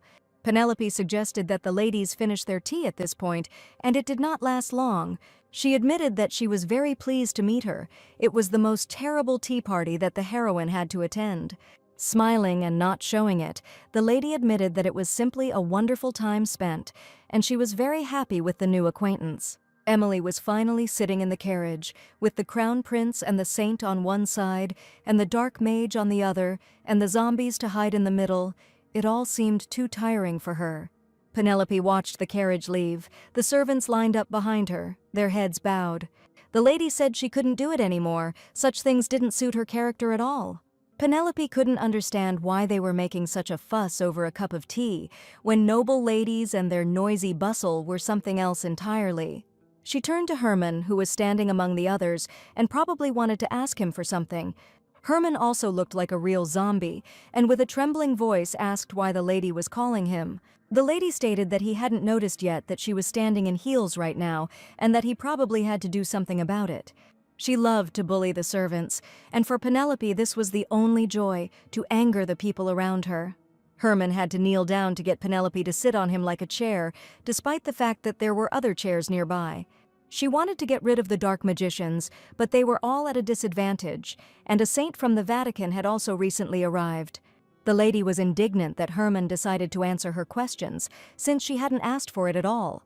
She was so irritated, and did Herman really want to test her character further, that he only apologized dryly. If there was still no contact, Penelope simply wasn't going to sit and wait forever and could go and punch this guy in the nose herself. Grabbing Herman by the hair, Penelope declared that among the girls who had come earlier, she had found suitable bait. It was about the only handicapped member of the Walker family, and Penelope was sure it would definitely be fun. Luckily, Emily managed to unlock her dark magical powers, and the new carriage was already approaching her house. Edmund came out to meet her, saying that the lady had arrived just in time, and he had recently heard something. A house dedicated to dark magic was going to be auctioned off at an illegal auction, and the brother tried to secure tickets as quickly as possible. He held a black masquerade mask in his hands. It might be tiring, but since it would be useful for her sister, he was sure it was worth it for everyone to go together.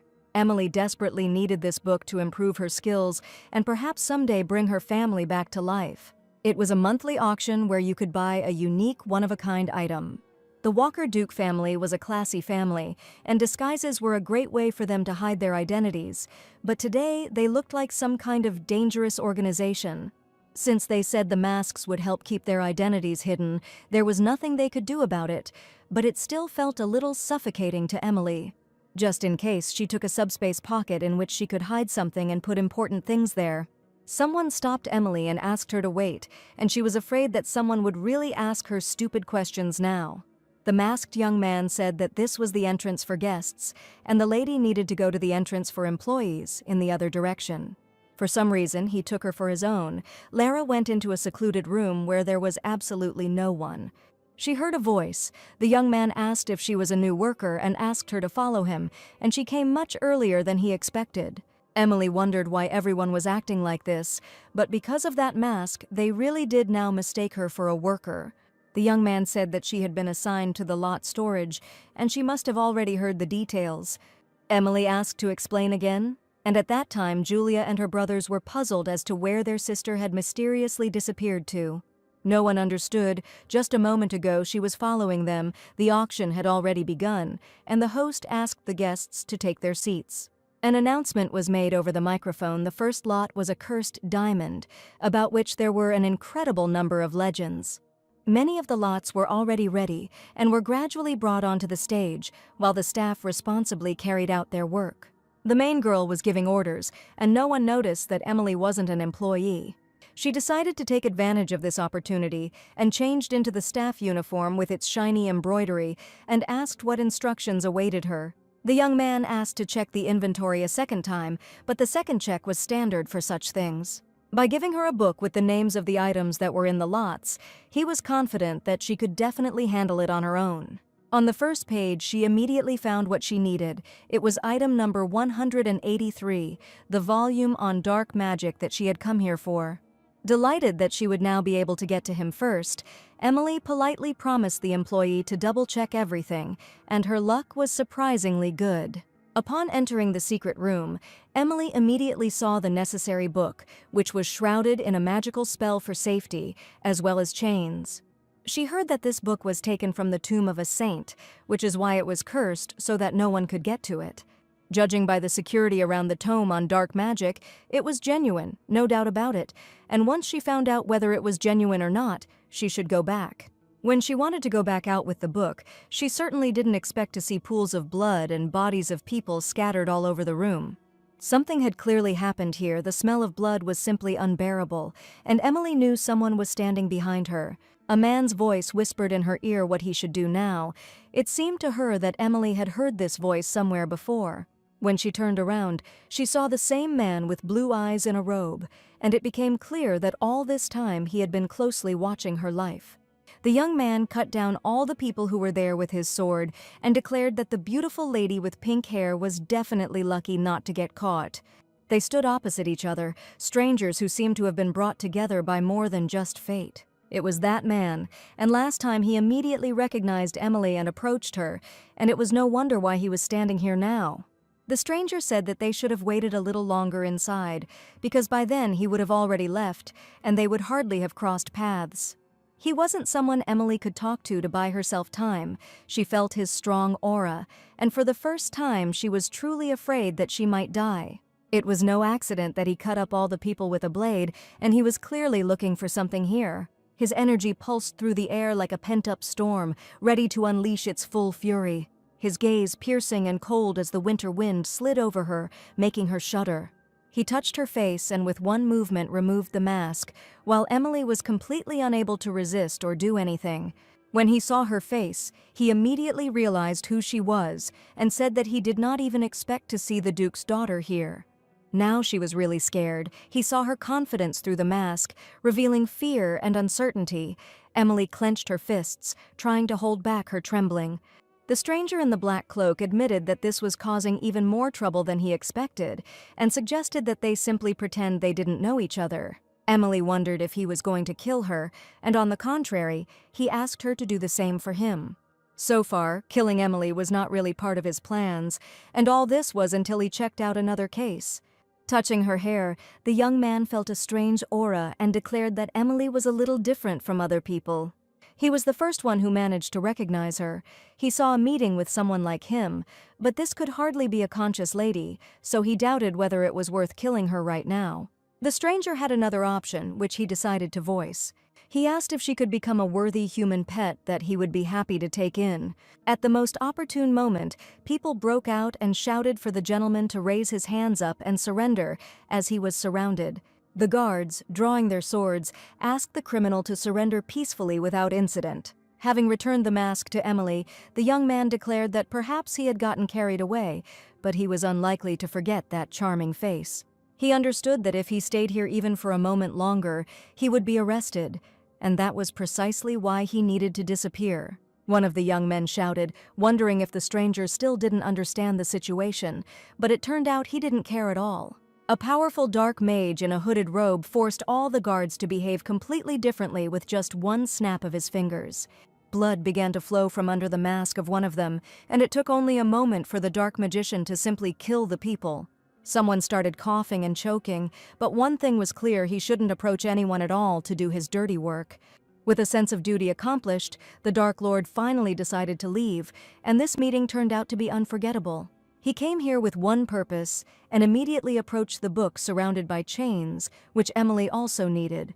Standing next to the magic book, the young man declared that he was simply returning to his rightful owner and asked Emily not to deceive herself.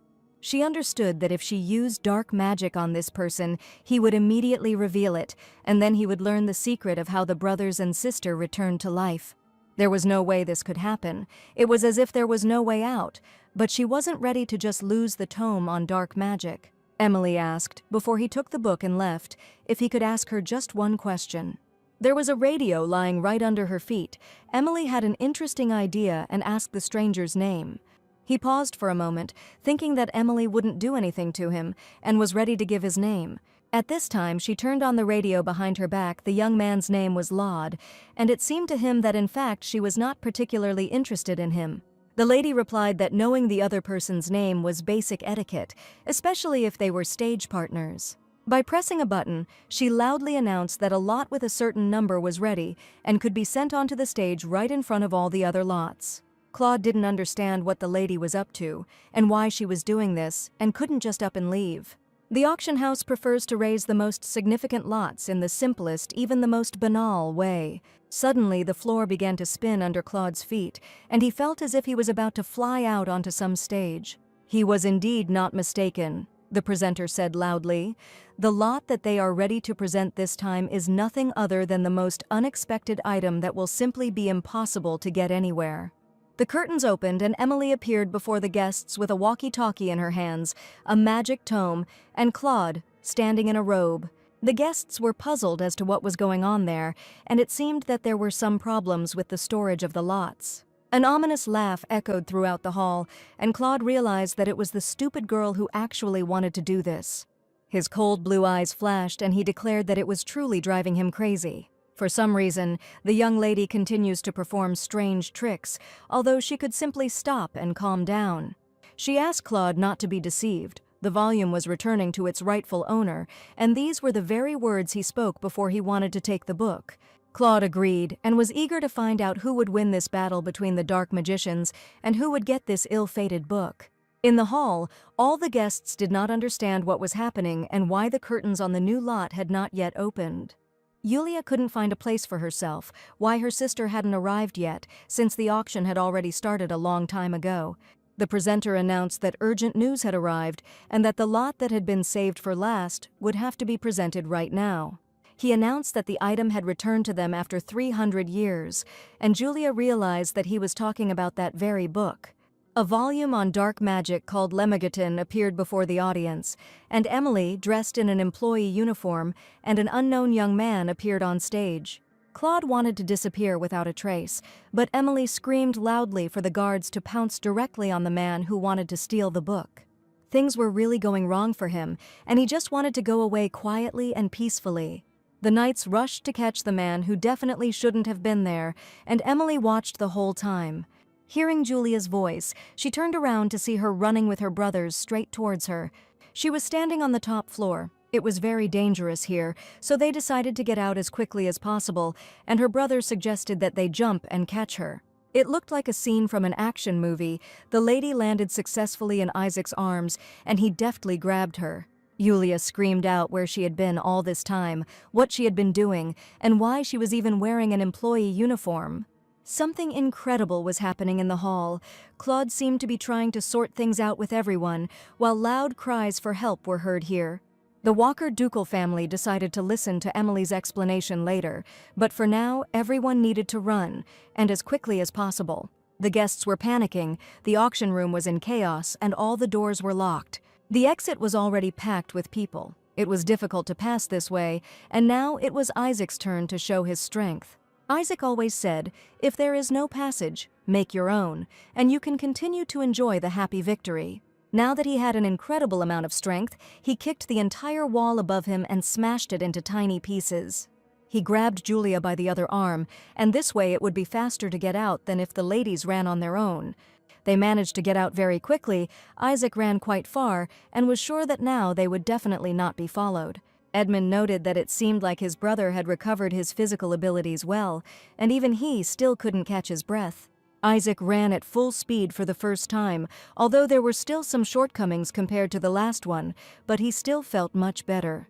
Ever since her second brother's body became as fragile as a sheet of paper, Emily had completely forgotten about it.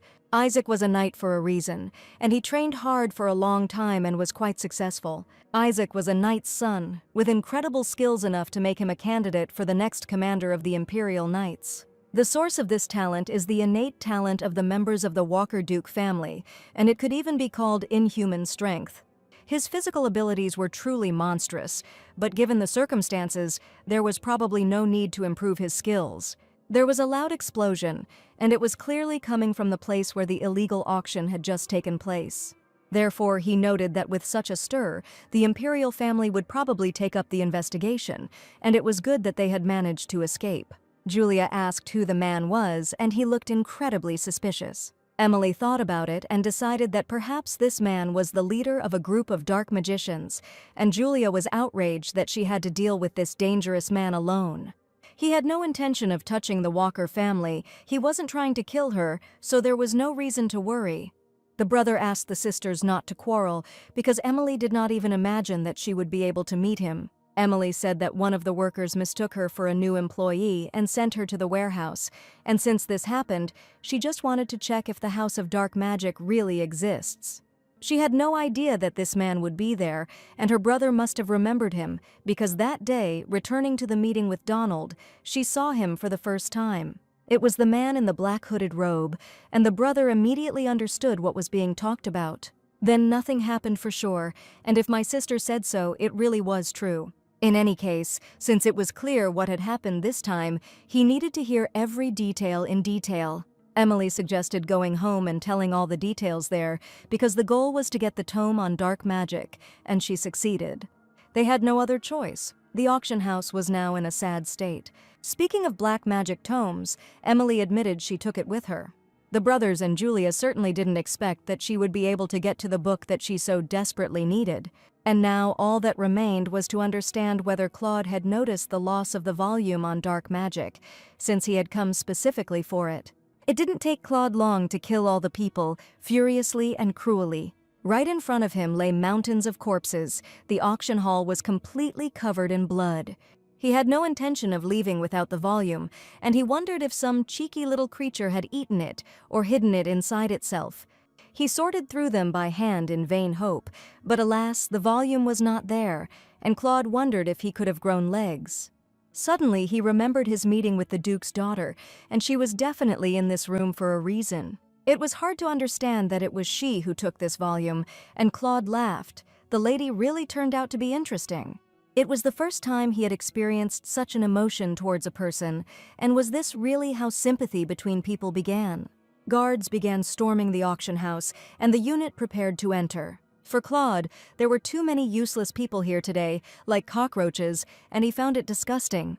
The young man pulled up his hood, turned around and prepared to leave, but the lady still occupied his thoughts. However, now he had to calm down and just wait until everything was prepared perfectly so that he could finally get the right book and perform the ritual.